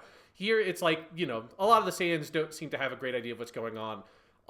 But like, not because they're stupid, but because it's like, I think it would be legitimately hard to even fathom, oh yeah, that dude's gonna blow up our entire planet, in the same way that like, Hitler or Donald Trump became to power. It's the same kind of shit. So it's like, I don't blame the Saiyans for not thinking about this shit, but Bardock being able to look at everything that's happening and him having this sense of like, this is a really battle-hardened guy who has seen a lot of stuff. And he's not a moron, and so he can put two and two together. He's probably done this fucking trick to try to assemble a bunch of people into one spot so he can blow them all up, because this is a guy who goes around and takes over planets. And so like, that sense of, this is a guy who has had experiences and is able to see what is going on around the margins and put two and two together and kind of follow his hunch to save Goku. just a thing that is true across this entire movie. It has such a smart sense of its characters and how to use them and how to make them feel alive and have them act according to the way that you think those characters would actually act according to their experiences and who they are. Absolutely. All good stuff. Okay, so we flash forward into the present day, and now we have, again, we're into the next generation of characters. If we had the fathers, now we have the sons. So we have Goku and Vegeta are fighting on the island that Bulma has, built out for them because she's very rich. I like how Super has really started to, flaunt Bulma's wealth.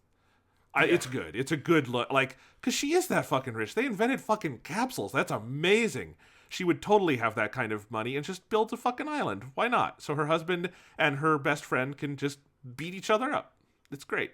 Yes. And that transition from the past to the present timeline, all while it's playing this cool version of Chala Head Shala, is just amazing. I was bouncing in my seat basically once that started happening, and it's because it transitions from seeing Goku and Vegeta fighting in the montage to them fighting in the present day Dragon Ball Super timeline, and it was a thing of wait, are they fucking playing? Oh my god, they're playing Chala Head Shala as that montage is happening. Yeah, I just and that's also the first taste you get of the fight choreography and animation style for this movie. It's just fucking A, this is gonna kick ass. Yep. And this is where we get all the stuff with Goku, Vegeta, Bulma. We've got Beerus and Whis there, and we've also got Frieza is off doing his evil schemes. And that's basically our cast for this movie, along with Broly and Paragus and some of the new characters. And, I think you and I would both agree Goku and Vegeta are not the main characters in this movie. No, definitely. Yeah, and in fact, they're in it somewhat infrequently, certainly through this act. But there is, I love this stretch because it is fucking funny. And it is not just funny, it's Toriyama funny. It is so pure, uncut Toriyama comedy in, the specific way they, have Goku and Vegeta fighting over Frieza being resurrected.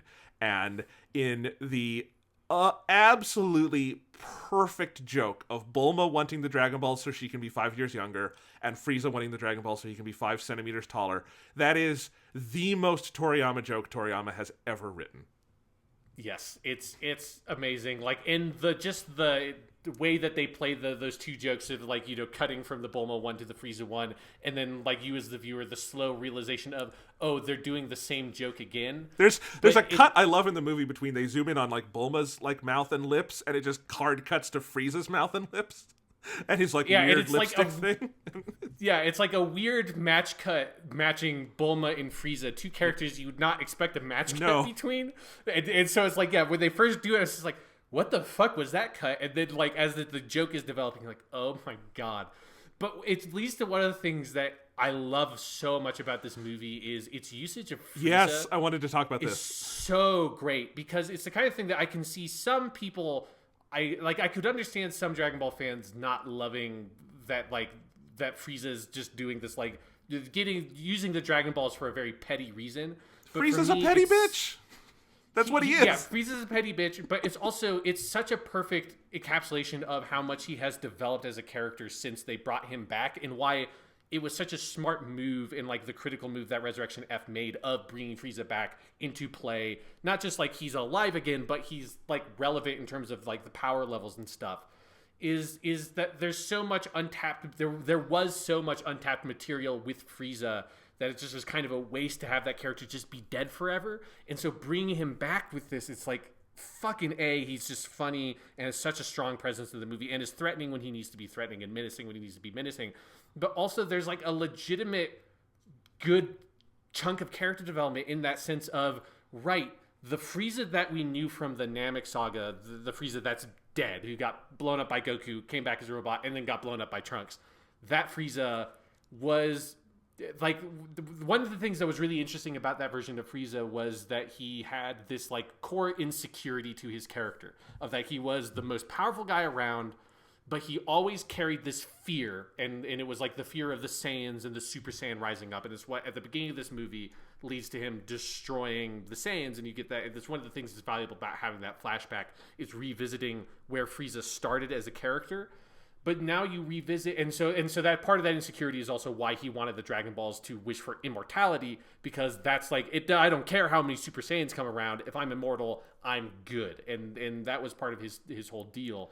he was insecure about anybody ever being able to match up to him because he'd never seen anybody as powerful as he was. And so now that he's been beaten multiple times, basically, he's sort of humbled is not quite the right word, but it's like 50% of humbled or something. It's what humbled is to Frieza. Yeah, exactly. It's what humbled is to Frieza, that Frieza is no longer afraid of failure, which is the thing that was always holding him back before, because he has already failed. And so it would be really disappointing to me if he had just been like, yeah, okay, let's go get the Dragon Balls. Time to, like, now that I'm back in play again, I'm back in the universe, it's time to go back to the thing I was doing on Namek. I want to get the Dragon Balls and be immortal. Him just saying this, like, no, like, I don't want to be immortal. I know from my experience in Hell, and I always love whenever you can flash back to Frieza hanging from a tree in Hell in this, like, beautiful paradise. It's great that we can get more shots of that. But he knows from Hell all the ways that eternal life can go wrong.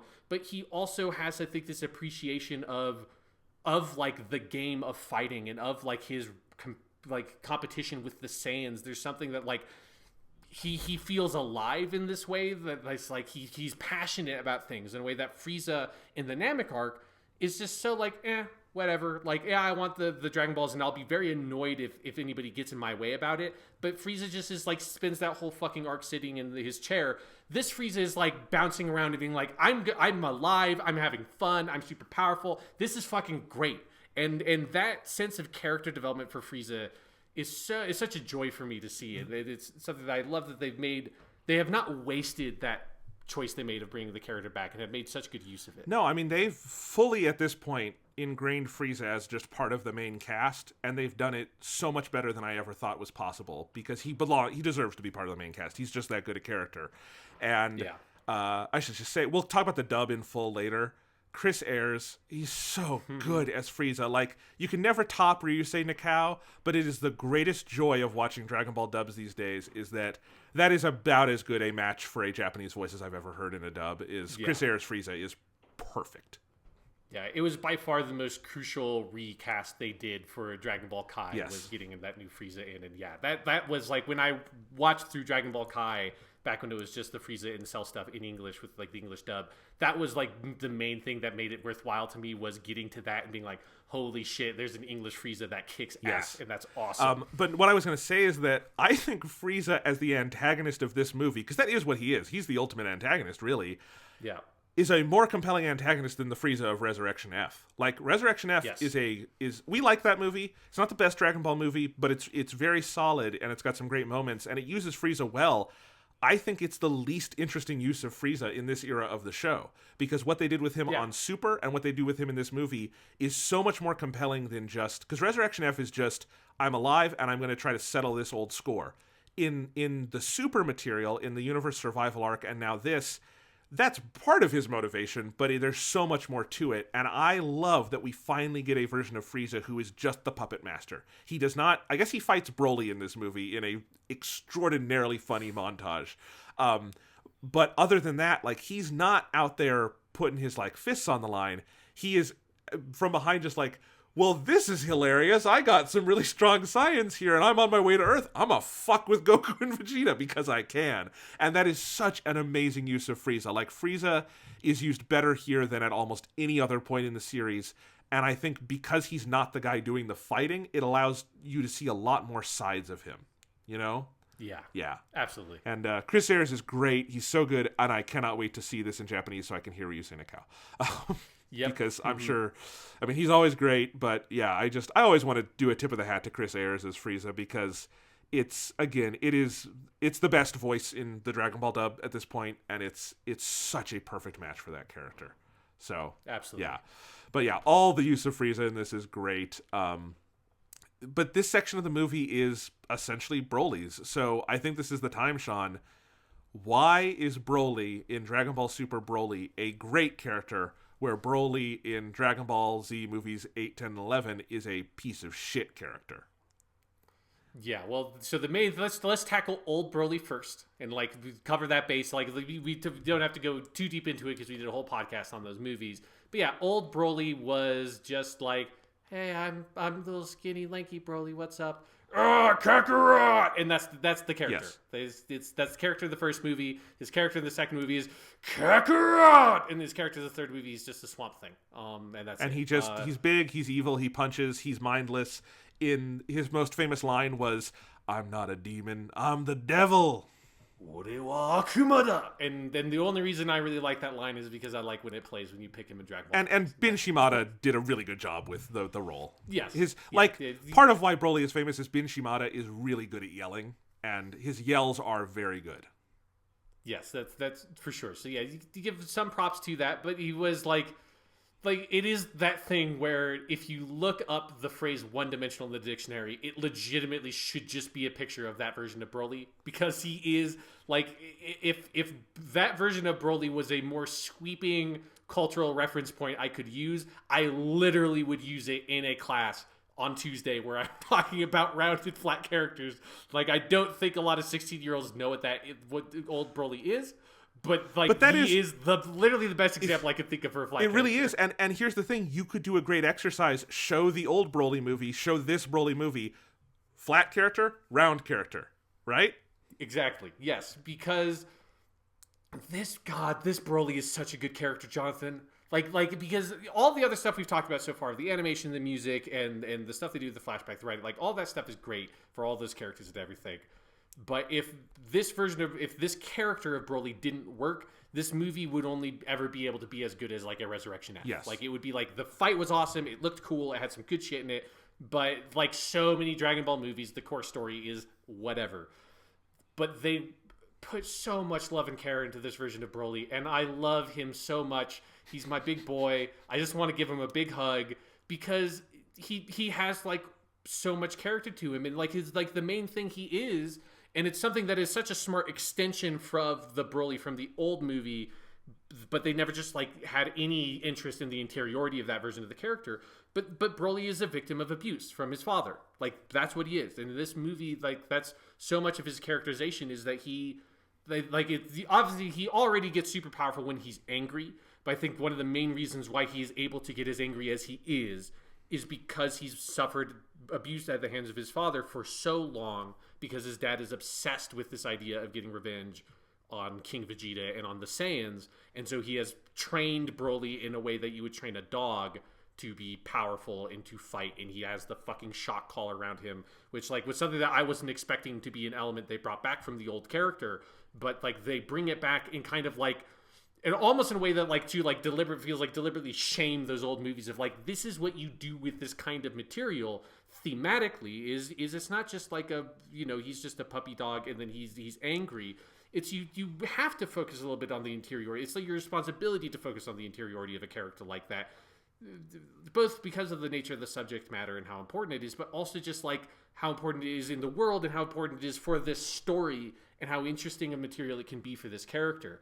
And so then you following that little bit of like Broly as a kid, as a baby, and getting the hints of his power when they land on the planet from Star Trek II: The Wrath of Khan, where like to the point where like I really was hoping that when the two new characters show up on that planet, that Paragus would just like break out a fucking earworm or whatever, because it's so much the planet from Wrath of Khan. You know, I think one of the weak links in this dub is the guy who voices Paragus. I don't think he's that good. They should have had Ricardo Montalban do. Oh, he's dead. But if Ricardo Montalban was alive, that would have been so great. Yes, that would have been amazing. But yes, so you have this like whole like kind of Wrath of Khan situation where they've been stranded on this planet. Like one key choice they make is that they make Paragus have the most dead simple plan possible. I just want revenge on Vegeta, and the only thing that even makes anything about his like I want revenge on Vegeta possible is Frieza entering the scene. There's no I'm going to create a new planet Vegeta and lure Vegeta to it, and there's going to be a meteor that comes to destroy that planet Vegeta, and I'm going to have legendary Super Saiyan Broly go around and do other shit because he's completely inconsequential to my plan to get revenge on Vegeta. And it's just like none of that shit. There's none of that. It's just I'm a crazy evil dad with a mustache and only one eye, and I've abused my son to hell and high water over the course of like 40 years on this hell fucking planet.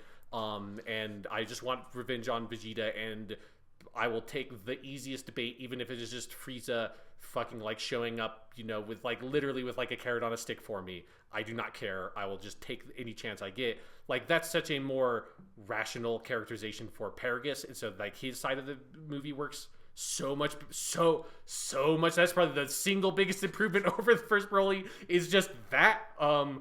But then Broly himself in his relationship with his father, and then in particular his relationship with the two new characters whose names I will never be able to retain, Chilai and Lima. Even though they are great characters, let's be clear. They're great characters. I think it'll be easier for me once I hear the Japanese cast, because they're such Japanese names that it's like hard for it to stick for me when I've only heard the English dub say it.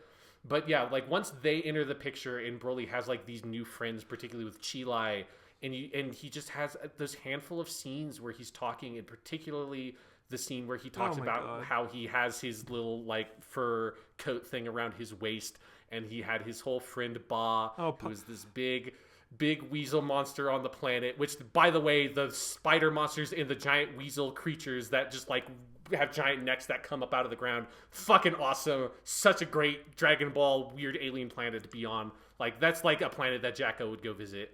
It's just fucking awesome. But like, yeah, his whole backstory of that he had his one friend, which was Ba, the giant weasel monster, and then his dad shot its ear off because he didn't want Broly to have any friends, even if it was a giant weasel monster. And so Broly took the ear and like made a little blanket thing that he wraps around his waist with it. That is like I was fucking tearing up at Broly. Yep. At fucking Broly. Like, I was having an emotional moment in that movie theater. See, just like, bro, oh my god, dude, Broly, like, that's where it's like, I just want to give you a hug, man. Like, it's gonna be okay. You're with friends now. These two guys seem awesome. Like, your dad's an asshole, but you're not. Like, you can be more than this. Like, get away from this stuff. It bro. is Like, it's so good. It is such a good moment. I too teared up at that, and it was. I have had many reactions to Dragon Ball over the years. Like, getting that emotional is usually not one of them. Like, that kind of emotional. It's an amazing moment. It's a very like Toriyama moment too, in that in tying this character to such a simple, relatable thing like that, you know. And I think and tying it to his character design, which I want to talk about, and that he wears Ba's ear. I mean, oh my god, it's a good scene, and it colors everything after it so beautifully. Because I agree, it's like, I want to give you a hug, man. I want you to know it's going to be okay. That poor kid. So I agree with everything you just said about how Broly is written. But I want to say the other piece of this is it is infinitely a better character design. Like, Broly yes. in this movie, at the very end when he goes like full Broly Super Saiyan, it's fairly similar to his design from the original movies. It's been tweaked, but it's fairly similar. Up to that point, though, all of the base Broly, the green Super Broly, all that stuff, it's a different character. Like, it looks vaguely similar to original Broly, but it is, in essence, and I think this is true in the writing as well, this is not the same character who was there in the 90s, right? And the way Toriyama has drawn him, where he's like, this character literally wears his interiority on his, not on his sleeves, because he doesn't wear sleeves, but on his like waist with Ba's ear. And like, I think the specific like tone of skin they have for him, where he's very tanned, he looks so much more like a Toriyama creation. There is so much life and soul in his visual design. And when he starts fighting, again, they don't just have him like roid out and become the Hulk. He just kind of changes his stance and his visage and all these things. And it is such a cool way he fights and everything. It cannot be overstated how important having a proper Toriyama Broly character design is to this movie, because I feel like it's 50% writing, 50% animation, and they're both really important. Yeah, and it's like he loses all like the weird like color stuff that like the coloring of Broly has always been like of his clothing of the old design has always been something that's never really connected for me, and it's always been like it so clearly just was not a Toriyama aesthetic, and he was gaudy looking, you know, like quite literally he had like all the jewelry and the weird bracelets and all that shit. And here his look is so simple, and he has like very plain, you know, once he gets the armor on, he has very plain sand armor. He has longish hair that kind of comes down over his face a little bit. He's like his expressions play so clearly across his face, which that's like one of the main benefits of this animation style also, and like of just having like the budget of the movie and the time, is being able to animate the emotions on everybody's faces so clearly. But for Broly in particular, who's like a character that just expresses everything he's kind of feeling in the moment, which a lot of the time is he's very angry, but when he's not, like, he's kind of like depressed and sad, and everything about his character communicates that to you visually.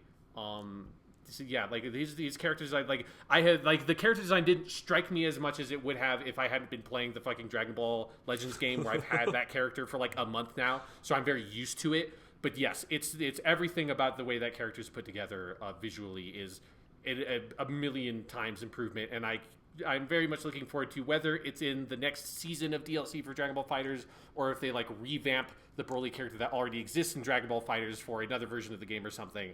I'm very excited to see that version of that visual design of the character replace the one that is Dragon Ball FighterZ now, because I cannot go back. Nope. Like, I never really liked old Broly, but I really cannot go back to the way that old Broly looks. Because now, like, you look at old Broly, and he always has this, like, evil grin on his face when he's doing mayhem.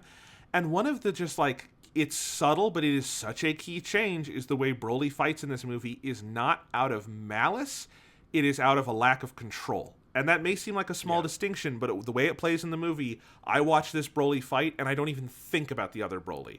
Even when they quote the old movies, like there's a scene where he is, and this scene is so great for how it is one of the most visceral moments of Dragon Ball fighting I've ever seen, where he is like ragdolling Goku all around, and then he picks up Goku and just shoves his head in the ice and rams it across. That is a direct quote of something Broly does to Gohan in the first Broly movie, right? Yeah. I didn't even think about that, though, because this Broly is doing it for such a massively different reason. That Broly is doing it because he's a sadist, and he's like, I'm going to fuck this kid up. This Broly is doing it because he is acting like a literal ape, you know? Like, he is acting all this aggression out because he has no outlet for it, and he has no control, and he's just causing harm because it's instinct. And it is such a massively different characterization through the fighting. And I think that's really important to talk about, too. Like, one of my favorite little pieces of exposition in this whole movie is Paragus explaining that he thinks the source of Broly's power is that he has, like, internalized the power of the great ape, and that he's, like, he has the power of a great ape in a Saiyan body, which is why he can't control himself. Good God, is that a better explanation for Broly's power than anything in the original movies? Yeah, there's no fucking around with, like, the legendary Super Saiyan versus all these normal Super Saiyans we have, which is just something I've never bought. Like, it's never, like I'm really glad that they don't fuck around with any of that dumb stuff. But yeah, like, one of the things they do with his character here, I think is a key difference that you just pointed out, is that he's not evil. And it's like, old Broly, even though, like, oftentimes I don't think of old Broly of, like, oh, yeah, he's, like, the evil guy. I think of him as, like, oh, yeah, he's the guy who, he has so much power that he loses control. But when you watch the actual movies, he's just he just turns evil. And he has control. That's where the Akuma line comes from. Yeah. So that's, like, I think one of the main things here. It's, like, here's, like, the comparison. Old Broly is, like, a bad version of Dr. Jekyll and Mr. Hyde. This Broly is a good version of the Incredible Hulk. Yeah, like, yeah, totally. So it's like it's nothing he's doing is out of malice. Everything he's doing is because once he gets angry, once he lets loose, he can't rein himself in anymore. But he's never doing anything because he wants to do it. Yeah, absolutely. And I mean, let's talk about the fight, because I think, you know, that we covered the second act pretty well, I think. And, you know, Frieza comes to Earth, and they have their stand. I mean, I do love the moment where Goku and Vegeta are just preparing, like, all right, he's coming. Like, and it's just like, at this point, they've seen Frieza so many times, it's like, this is just like, how are we going to deal with this motherfucker this time, you know? But now Frieza's brought these two Saiyans, and they're like, this is weird. But anyway, the fight starts, and this fight is so good, Sean. And before we even talk about the animation, I just want to make a quick comparison. When we talked about movie 8, Broly the Legendary Super Saiyan, you know, what you pointed out, and I think you're right on the money, is that fight is so boring because all it is super overpowered Broly beating the shit out of everybody. Everybody else is a ragdoll. It's like that moment from Avengers where Hulk is like doing the thing to Loki. It's that for 30 minutes with none of the characterization. Everyone's acting out of character, and then at the very, very end, Goku gets some power and beats him. And it's boring as shit because there is no dynamism to it. This fight is, all right, we start with Vegeta's going to go first, and Broly comes at him, and Vegeta is very clearly just testing him. He's just testing the waters. Broly gets powerful. Vegeta powers up a little, beats him. You're right, back and forth a little bit. Then Broly discovers a new thing of power. It's like, oh shit, and now Goku comes into the fight, and they have a back and forth, and Goku tests him for a little bit, but then it comes back, and Broly powers up again, and now Goku is on the defensive, and blah, blah, blah, and then things go crazy, and now Goku and Vegeta have to fuse, and then Gogeta's in, and so, like, the power dynamics are constantly shifting. It is this...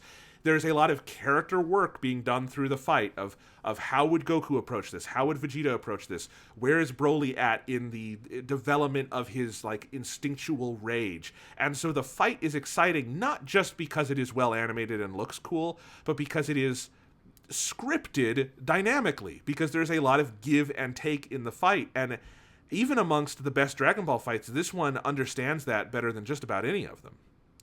Exactly, yeah, and it's something that it at a certain point it doesn't matter how cool looking the fight is if the narrative context around it is doesn't work for it. Because it's like, you know, the animation for the Broly Legendary Super Saiyan fight looks spectacular. There's some of those shots, like the shot of when Broly is dragging Gohan's head through the building and it's exploding, like, looks amazing. And I you know, one of my personal favorite shots for that movie is when I think Broly, like, grabs Trunks and just flies super far to the background of the shot and just, like, slams into a building, and, like, just this giant crater appears on the building. Like, it's like a lot of those shots are great, and it's like you see the GIF on fucking Twitter or something. It's like, that looks awesome. But then when you watch the movie, it's the dullest thing in the world because it's just that over and over and over again. And there's no hope for the heroes to win. The hope that is pulled out is, like, almost literally a Deus Ex Machina at some point, depending on how you look at spirituality and ki or whatever. So it's like, it's just very dull. Here, there's a couple of key things they do. One key thing is the movie is about Broly. Broly is basically the protagonist of the film. You know, like, you start with his development at the beginning. When you revisit him, like, it's so much about his journey from being this guy who has been abused and cannot control himself to becoming someone who, like, has stepped into this new world and this new phase of his life, and he has friends and maybe can become friends with Goku also. And it's like the thing at the end of the movie. And one of the things that then really works is that Broly, as our protagonist, he's the one fighting the uphill battle. Yep. It's not, so it's the mirror image of what Broly's role was in the past movies, where he was the antagonist that was always winning, always winning. Here we have Goku and Vegeta, who are not antagonists and not really protagonists. They're supporting characters in this movie is kind of how I'd classify them. But they are far more powerful than Broly, both just in terms of their power level, but also in terms of their experience, their life experience as fighters and as people and, like, Saiyans. They're just far more mature people than Broly is. Broly is, however the fuck you pluralize that. And so Broly having to fight this uphill battle and, like, diving deeper and deeper in the depths of his abilities is a lot more dynamic and compelling than just watching these characters that we already know, Goku, Gohan, Trunks, Vegeta, Piccolo, in the old Broly movie, go up against an opponent that is just more powerful for them than them because he's the legendary Super Saiyan. Here we have our protagonist going up against characters that we know, and we know their power level, and so the whole time you're sitting there, the audience is sitting there knowing, like, at any point Vegeta or Goku could go Super Saiyan Blue and this fight would be over. If they're not doing it because they're testing the waters with Broly, because they know that Broly's not evil, they don't just want to kill him. At one point Vegeta, like, maybe is trying to kill Broly because he thinks there's no hope for this guy is completely out of control. He's gone rabid. I have to put him down.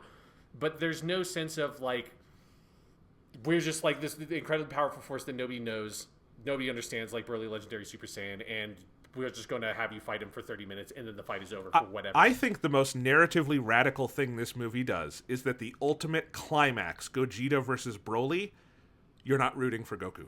You are in fact scared of Goku's power because you are aligned with Chilai and Limo, who are scared because Broly's going to get himself killed.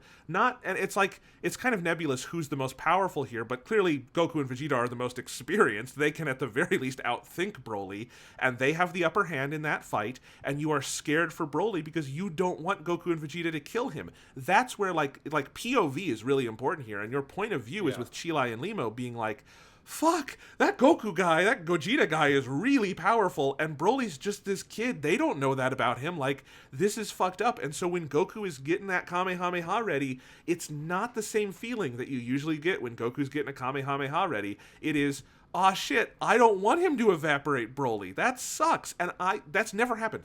Dragon Ball has never done that.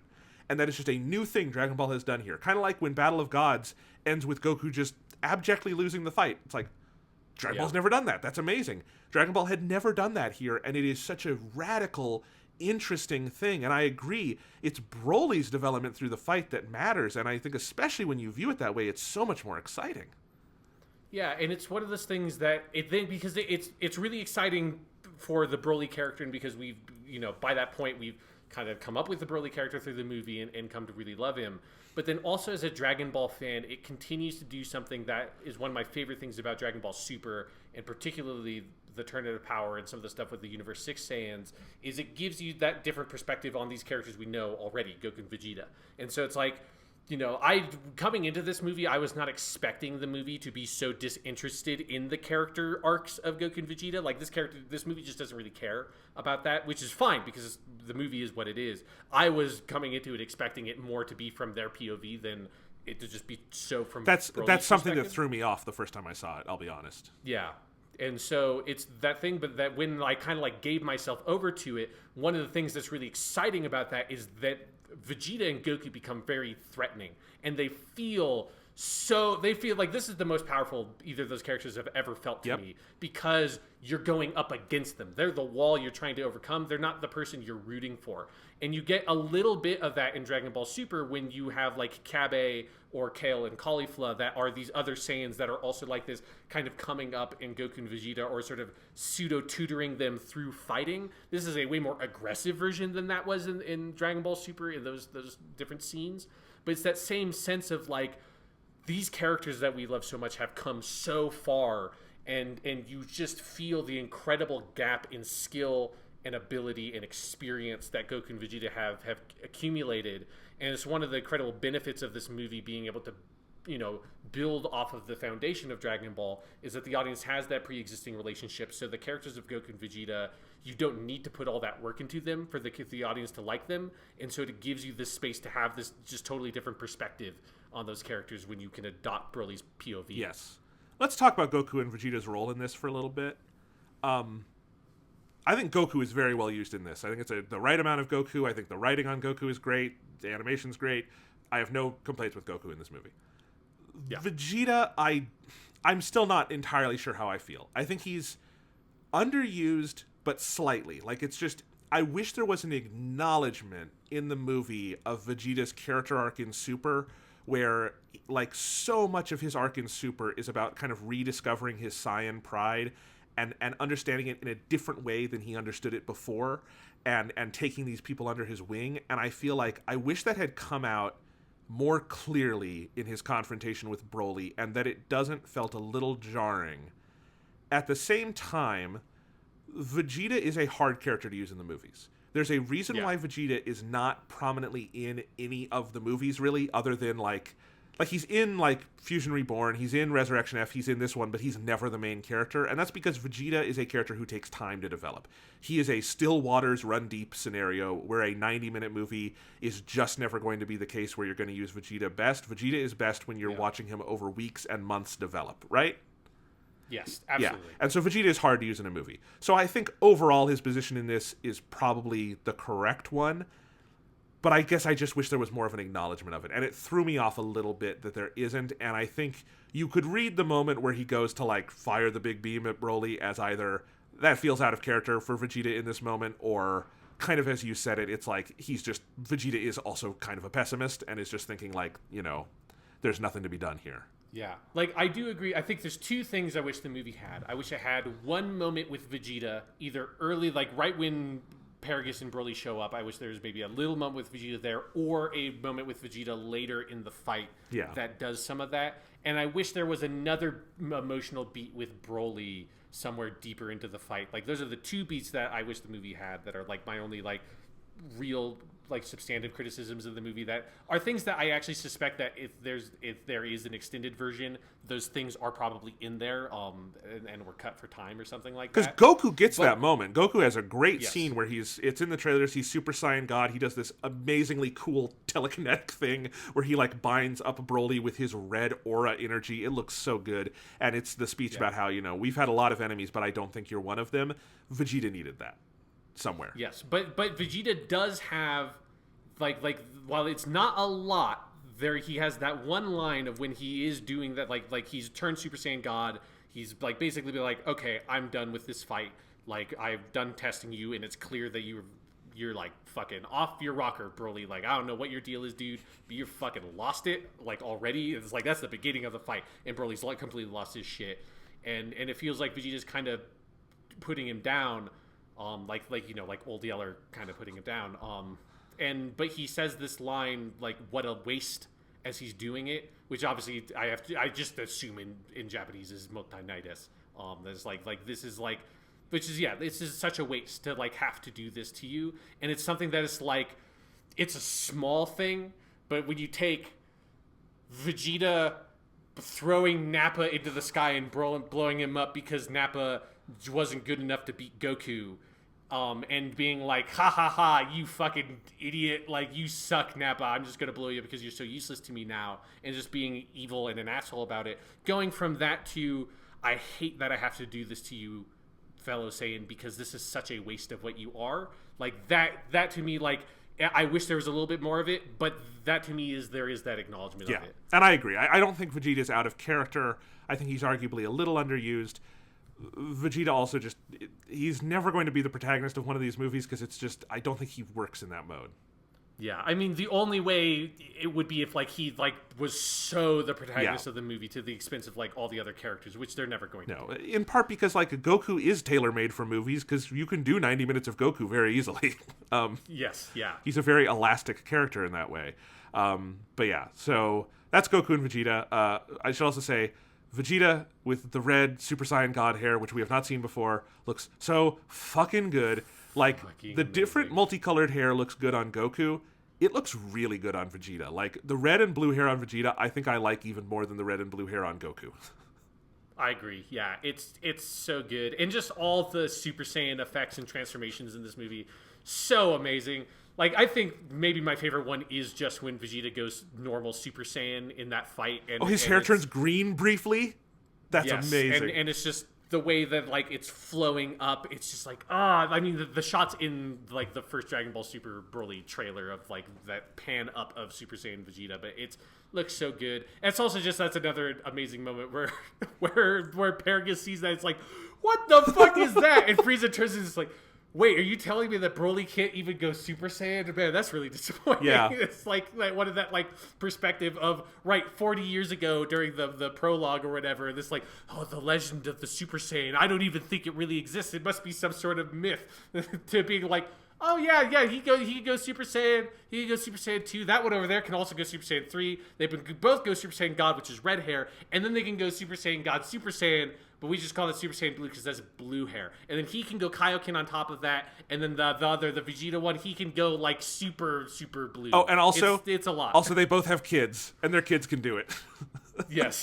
And yeah, it's a lot. Yeah. I'm kind of surprised you haven't done it yet, Broly. Yeah, I mean, oh my god, Frieza's interactions with Paragus are so good. He is such a petty bitch with Paragus. Like, Paragus has the line where he's like, I've been sparring. He's like, where Frieza says, is this his first fight with another person? And he says, other than sparring with me, yes. And Frieza says, yes, but at your power level, that hardly counts for anything.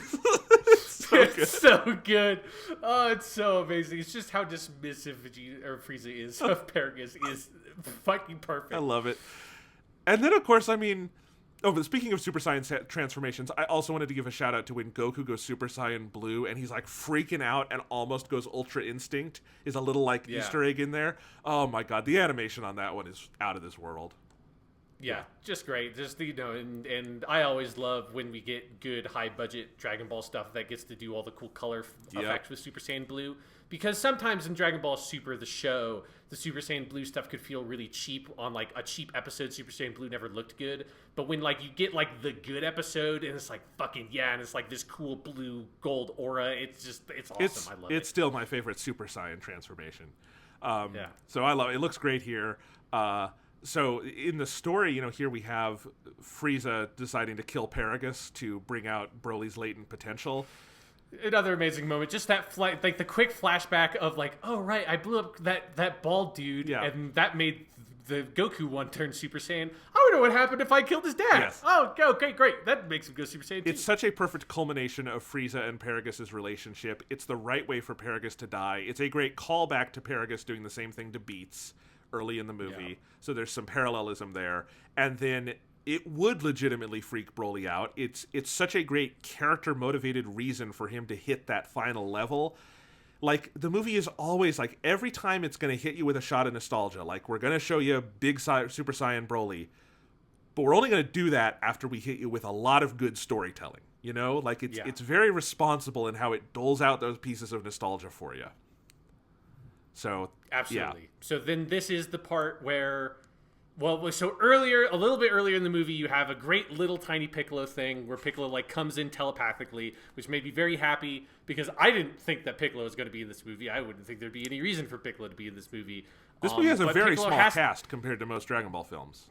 Yes, which is smart. Like, I'm glad that they don't try to like shove Gohan in there when like there would be nothing for him to do. Like, there's a tiny cameo of Goten Trunks, But like, and so when they shoved Piccolo in there, at first I was like, oh, that's funny. Like, I thought it was just a reference to Piccolo showing up in every fucking Dragon Ball movie, whether he needs to be there or not.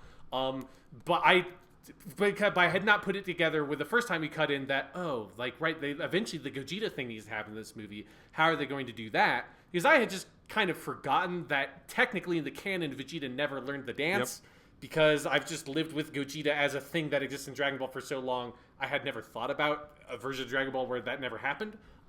So then later when fucking Goku and Vegeta, we'll get to what they do before they teleport it. Yes. But them teleporting over to Piccolo and having Piccolo teach Vegeta how to do the fusion dance and go through that whole rigmarole is the best use of Piccolo in any of these movies. And there are some good Piccolo moments in all these movies because that's the only thing Piccolo does is have Piccolo moments.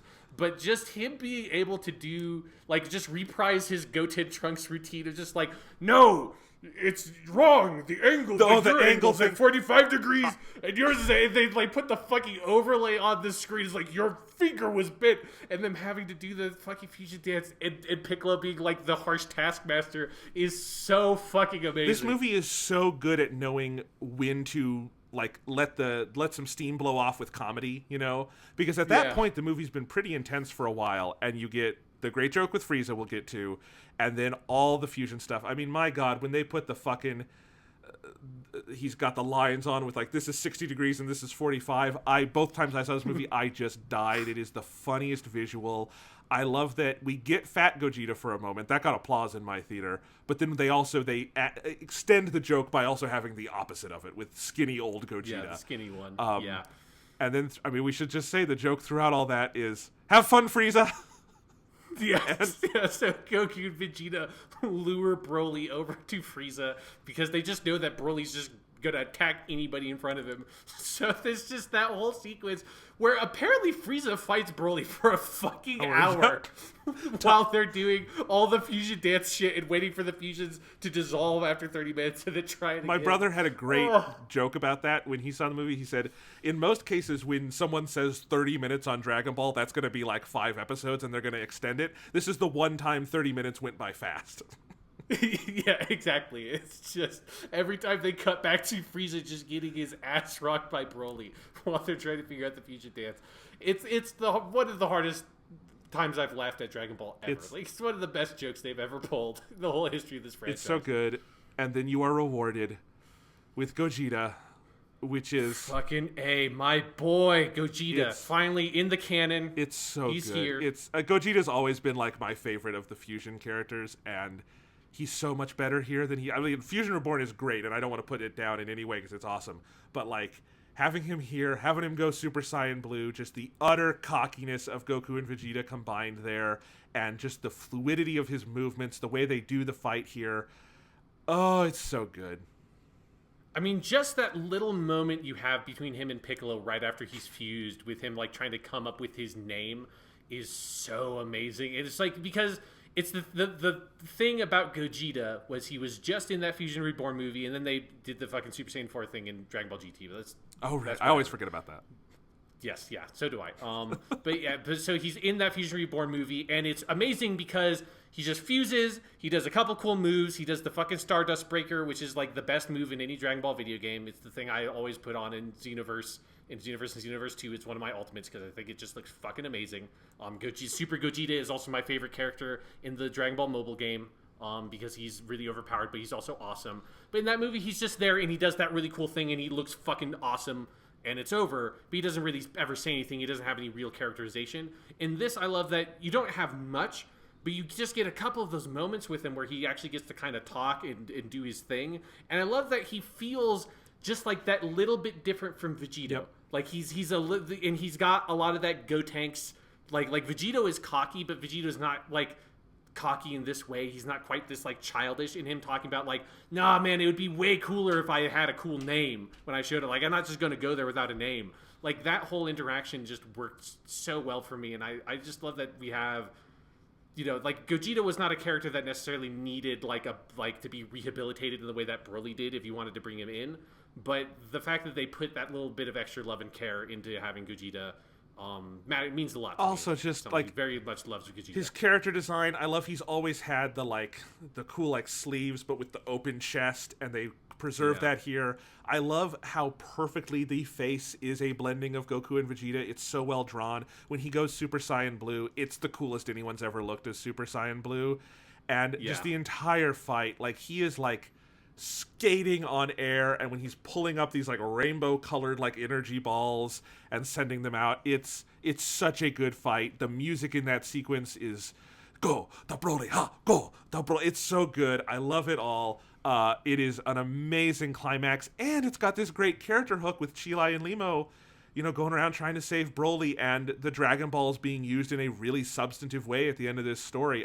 It's a perfect ending. It's so good. Yeah, it's amazing. There's also that entire part where when Gogeta and Broly are fighting, and Broly's gone super crazy, and Gogeta's gone Super Saiyan Blue, and like it's just like apparently their power levels are so huge that they just go into an alternate dimension or something, and Gogeta's just like, whoa, this is nuts. And this they keep on fighting. I love it because there's barely any acknowledgement of it. It's just Gogeta goes like, what the hell? And yes, that is probably and what follows, the whole Kamehameha sequence, are some of my favorite pieces of fighting in this, because it is so trippy. It is such a bold choice to just be like, they broke the dimensional barrier.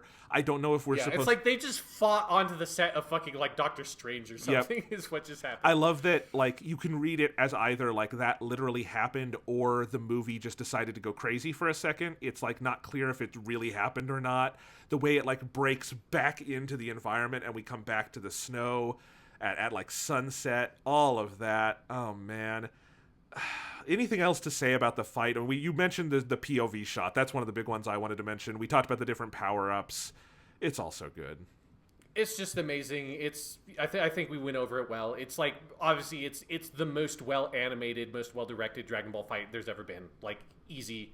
Like, that's not even a competition for me. It's like the only competition is maybe the end of Dragon Ball Super, but no. It's so different that I have trouble like gauging it, because what this one does that is so different than the others is, and this really did throw me for a loop, is that you are not a spectator of this fight. Like, most Dragon Ball fights are done like you're on the sidelines watching it, and that's kind of how they've always done it. And Super plays with that a little bit, but not entirely, because the tournament is a tournament where people are in the stands. Yeah.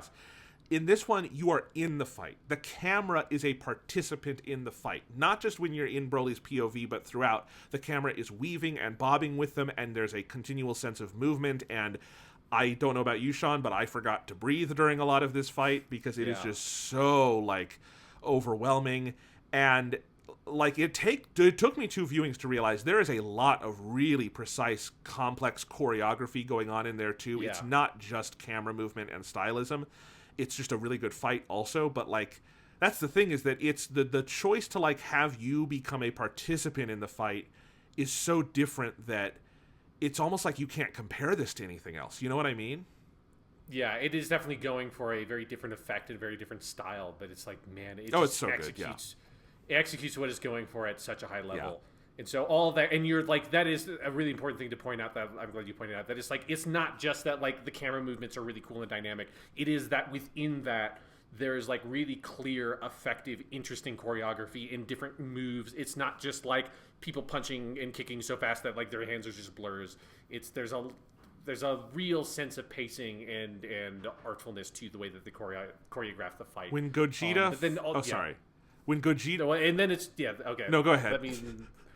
But then it's the narrative momentum and the narrative impact of all that is what is ultimately most important, and that's the most important thing about the fight choreography and the pacing and the animation, the style, and everything, is that it is always used to serve the story and the next character beat and moving the plot towards the conclusion of Broly disappearing right when the Kamehameha is about to hit. Yes. And speaking of that scene, when Gogeta is firing the Kamehameha, I so desperately want to get the Blu-ray and go frame by frame, because they do this crazy shit with his face and body where it looks like a different artist did every frame. Do you know what I mean? Like it's like it's contorting in all these weird ways. It's really experimental, and it just it looks so good. I want to like put frames from this movie on my wall. Yes, yeah. It's just gorgeous, amazing, perfect ending to the fight.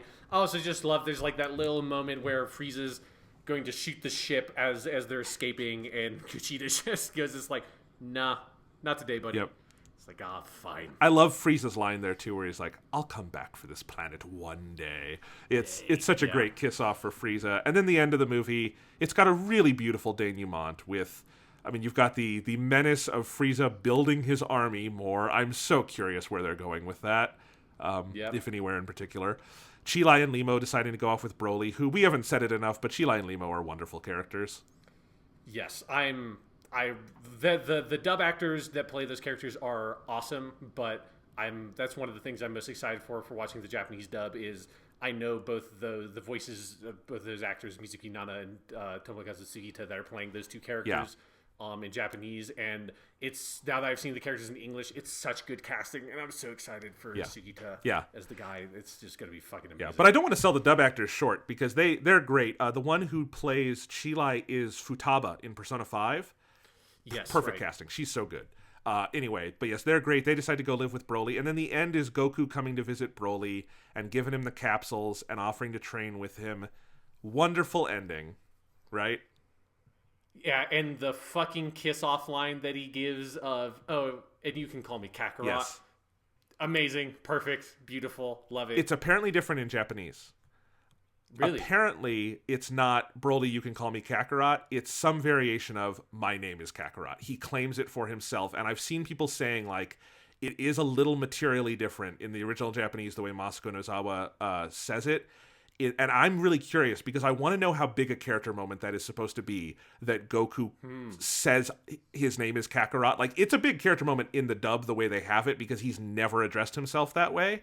And I agree, it's a great kiss-off line, but I'm really curious how it plays with Masako Nozawa in Japanese, if that is, I don't know, I have not seen the Japanese version, so what I've heard about it could be wrong. Although the track on the soundtrack is I'm Kakarot. So I'm really curious about that. Either way, it's a great ending. Yeah, amazing ending. For me, one of the most important things about that ending is the promise of these characters are around. Like, it was one of the things we talked about a little bit at the end of the BROLY podcast for the old movies was what is this Broly going to be, and what do they do? And I think we both are saying this, like, I hope he lives. Yep. Like, I hope, because it's like, if this version of Broly is really good, which he is, we want him to stick around, and I'm so glad that they did that, because it's such an amazing version of the character. I mean, fucking amazing version of the character. He's an amazing character. It doesn't matter fucking what he came from originally. And he just feels so valuable to me now. Like, in him and Chilai, in the Limo. I can never Limo. Like, because those are both of those characters. They do something that I really love, of seeing what is like a normal grunt in the Frieza Force. Like, that's not Zarbon or Dodoria or the Ginyu Force, but and not even like a pool or whatever, like all the Kui, the people that like you thought were the grunts in the Frieza Force, but like no, like in their own right, those are relative. Like they could smoke like Krillin or Yamcha on Earth, right? Like those are like relatively powerful people. So it's like getting to see these normal people in the Frieza Force. Like I think that's a really valuable perspective as well, especially if the Frieza thing is going to continue to be a thing for the future of whatever they do next. Like having those two characters and having Broly is such a valuable thing that I'm really excited to see what they do with it. I mean, I feel like we're going to have to save this discussion for another time of what comes next, but think of how much is on the table at the end of this movie, combined with the end of the TV series, Dragon Ball Super, is you have Frieza alive amassing an army. You have 12 universes out there, including one that, has a bunch of... It's multiple ones that have characters we really know and love. We have a whole planet of Saiyans out there in Universe 6 that Vegeta has promised to go visit. We have Broly over there on his home planet with his new friends. Like, there are so many storytelling possibilities. It's crazy. Yeah, because keep in mind, there's also... Not every single universe was in the Tournament of Power, because the most powerful universes... were like, it was only the weakest universes that were in the Tournament of Power. So there's like different universes that we haven't seen anybody really from yet. So there's that whole possibility. I'm just out so there excited. Too. I'm so excited for whatever comes next. And all I gotta ask Toei is that if you make Dragon Ball Super Season 2 or whatever you call it, please do not start with a 14 episode retelling of this movie. For the love of God, please don't ruin the movie. Please don't do that. I mean, hopefully there shouldn't be any need for that. It's not the same situation as it was when Dragon Ball Super came around. They have competent people, and they have a competent pipeline that they have already made for Dragon Ball Super. Yes. So hopefully they could just start that up again. All right, a couple final things. Yeah. The dub. We should mention briefly, that's the version we saw. Yes. I think it's good.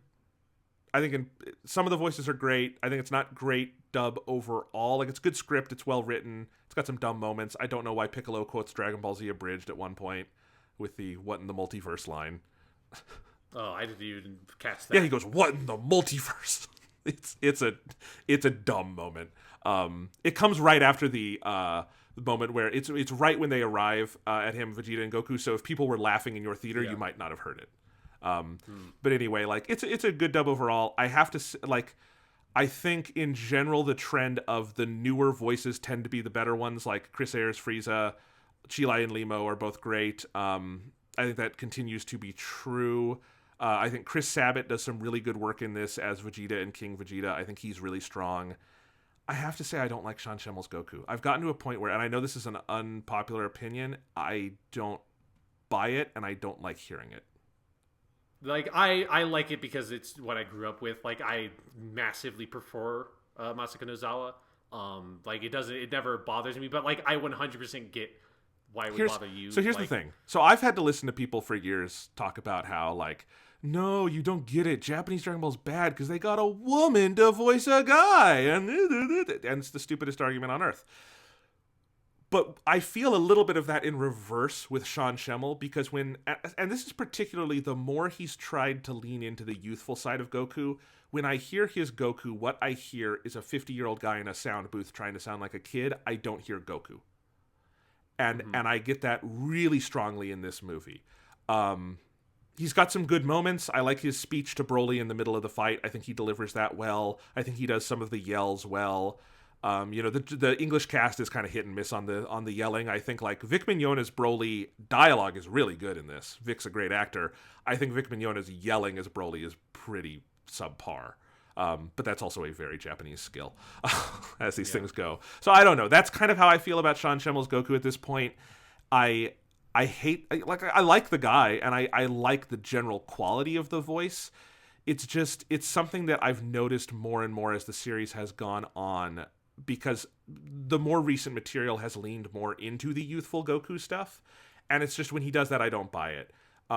But overall, I mean, this is a very good dub. It's competent. It seems very faithful to the original. It's well produced. The only voice that's new that fell flat for me was Paragus. I thought was a little weak, but yeah, I was fine with Paragus. It didn't like stand out to me as a voice that didn't work. Like, I do think, like, this is the first like expanded English dub Dragon Ball thing I've seen in a long time now. Like it hasn't been probably since I watched Dragon Ball Kai in like 2011. Because you didn't see Battle of Gods and Resurrection F dubbed, did you? No, Okay, and I did. Yeah. No, so I've never seen the dubbed versions of those movies. Okay. So it's been a while. Then I've seen dubbed clips of scenes from Dragon Ball Super on YouTube. I've just been curious, and I've generally enjoyed those. But it's easy to be like, I want to watch like this 2-minute scene. And I was actually like really pleasantly surprised by how much I enjoyed the dub, because it was the one thing I was like dreading is way too strong a word, but the thing that like I was most hesitant about like making all the effort to go see this movie and stuff and go drive like 30 minutes to a nice movie theater to see it and everything was like I am now so associated and fixated with the Japanese version, with like the Japanese cast, that it felt like weird to go back to the English version. But I got acclimated to it very quickly, and obviously like, you know, I have seen more and like heard more Sean Schemmel playing Goku than I have Masako Nozawa, just because that's the only thing I listened to for like the first 18 years of my life or whatever, doing Dragon Ball stuff. So that's going to be a little bit of catching up. It's just funny because when I was a kid, getting into the series, I always liked Sean Schemmel's Goku more than Chris Sabat's Vegeta. I think early Chris Sabat Vegeta is pretty bad because he's trying to do... I agree. Well, he's trying to do the Brian... They all had a task where they were trying to match the Ocean Group's character voices, so he was trying to do Brian Drummond doing Vegeta. And over time, they've passed for me, where I think Chris Sabat's Vegeta is really good at this point. It's a very good interpretation of the character, and I think Sean Schemmel's has kind of like flattened for me. Sean Schemmel also has the hardest job in the cast because he is trying to do Masako Nozawa, and she is the greatest voice actress who ever lived. So, you know. Yeah, and Goku's just like a hard character to play. And it's the thing where it's like, I think it got harder for him. Like, I think it got easier to play Vegeta in the sense that like Vegeta started to get like translated and written better. And so I think like Chris Sabat like started to get a better understanding of the character because the material he was getting and like what they were working with was a lot better once they started doing Kai stuff. For Sean Schemmel, his job got so much harder playing Goku because he was really good at Superman Goku. Like that, he's really good at that version of the character. And so when you have to go from that to here's like the kid in a adult's body, like, you know, the Goku we know and love from like the Masako Nozawa performance, that's a fucking hard character to play. And having to shift from the Superman Goku into that Goku, I think must have been like a very difficult thing for him. I think he does I like it definitely more than you are. And I enjoy his performance. I think he's got he's like moved to an interesting place with it that like is definitely nowhere near where Nozawa for me, but it's cool and I like it, and I prefer it over the way they used to do it, but yeah, it's hard. It is. Yeah, if anything's holding the dub back for me, that's it. But, you know, you should totally see this movie whether you watch the dub or not. It's a totally competent presentation of the film, and sometimes more than competent. And, yeah, I would also recommend people go see it in the theater. Yes. Like, you know, hopefully a theater that has a competent sound setup or whatever. Yeah. But like I really enjoyed the experience of being able to see this on a big screen, because it's like most Dragon Ball movies. I don't regret not seeing Battle of Gods or Resurrection F in the theater, because I don't feel like visually those movies are so spectacular. Resurrection F had some crazy good stuff in it, but yes. Yeah, I'm sure it as with anything, it would have been improved by the experience. But this is a movie that I feel like if I had seen it first on Blu-ray, I would have felt like, I kind of wish I had made the effort to see this in the theater. I totally get it. So I'm very glad I did, even if like now I'm just desperately awaiting the ability to see it with the Japanese cast. Yes, and we're gonna have to do at least a mini review again when we get to see it in Japanese. Which, hey, the movie made a lot of money. Funimation, if you would please just do like 2 Japanese screenings of it, I'll pay. You have my money. I'd do it. Absolutely, yeah. Like it's been a very long time since I saw the same movie twice in a theatrical run. That would be the only thing that would probably ever get me to do it, is like, shit, okay, the Japanese version, I am 100% there. You don't even need to put subtitles. Like, you don't even need to go that far. Like, just fucking play it somewhere. I will go. I will too. I know the story. I can follow it. Fuck it. Okay, so you are of the opinion this is the best Dragon Ball movie? Yes. I am. More and more I think about it, more I talk about it with you, I'm leaning towards that. Let me make my one case for Battle of Gods. Okay, I think because I think there is a case for Battle of Gods. I want to make that my case because Battle of Gods does not look as nice. It does not have as good of animation. It has very nice animation. The fight in Battle of Gods is really cool.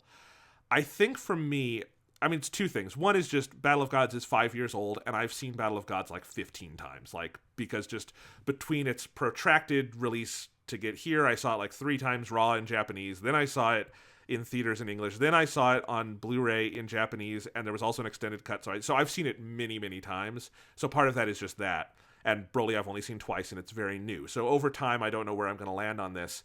I think for me, what Battle of Gods did in just giving the series a new lease on life and creating those characters of Beerus and Whis and reorienting Dragon Ball squarely in Toriyama's universe while also expanding the vision of that universe so beautifully and using all the characters. And I think more than anything, what's always made since it came out Battle of Gods my favorite is just how well it uses Goku, in that it's one of the few concentrated pieces of Dragon Ball media that tells a beginning, middle, end story with a clear arc for Son Goku, the protagonist.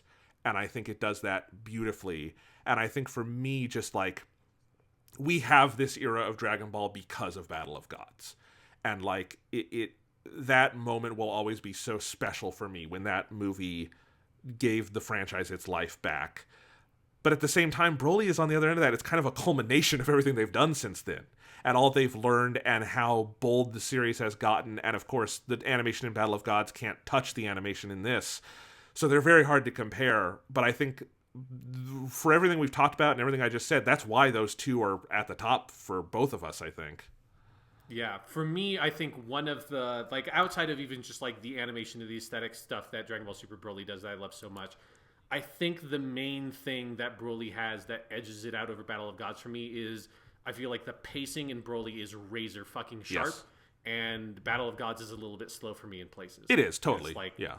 And I like all the character stuff, and fucking I love Battle of Gods, but I think like the beginning sections of that movie, like it takes so long to kind of find itself, that like for me Broly has such a strong command of its own pacing and structure, that I think on its own, if you like take the influence of Battle of Gods and the influence it had on the series and like how fucking critical it was for Battle of Gods to come out when it did to sort of usher in this era of Dragon Ball, and you focus more on these movies squarely on their own terms as films, I think for me Dragon Ball Super Broly is definitely better than Battle of Gods. And I could, they're both very fucking yes, and I could totally, I can't wait to see it again. I loved it. I look forward to letting this movie settle with me, and just love it in that way because it's still so fresh. All right, I think that does it for this week.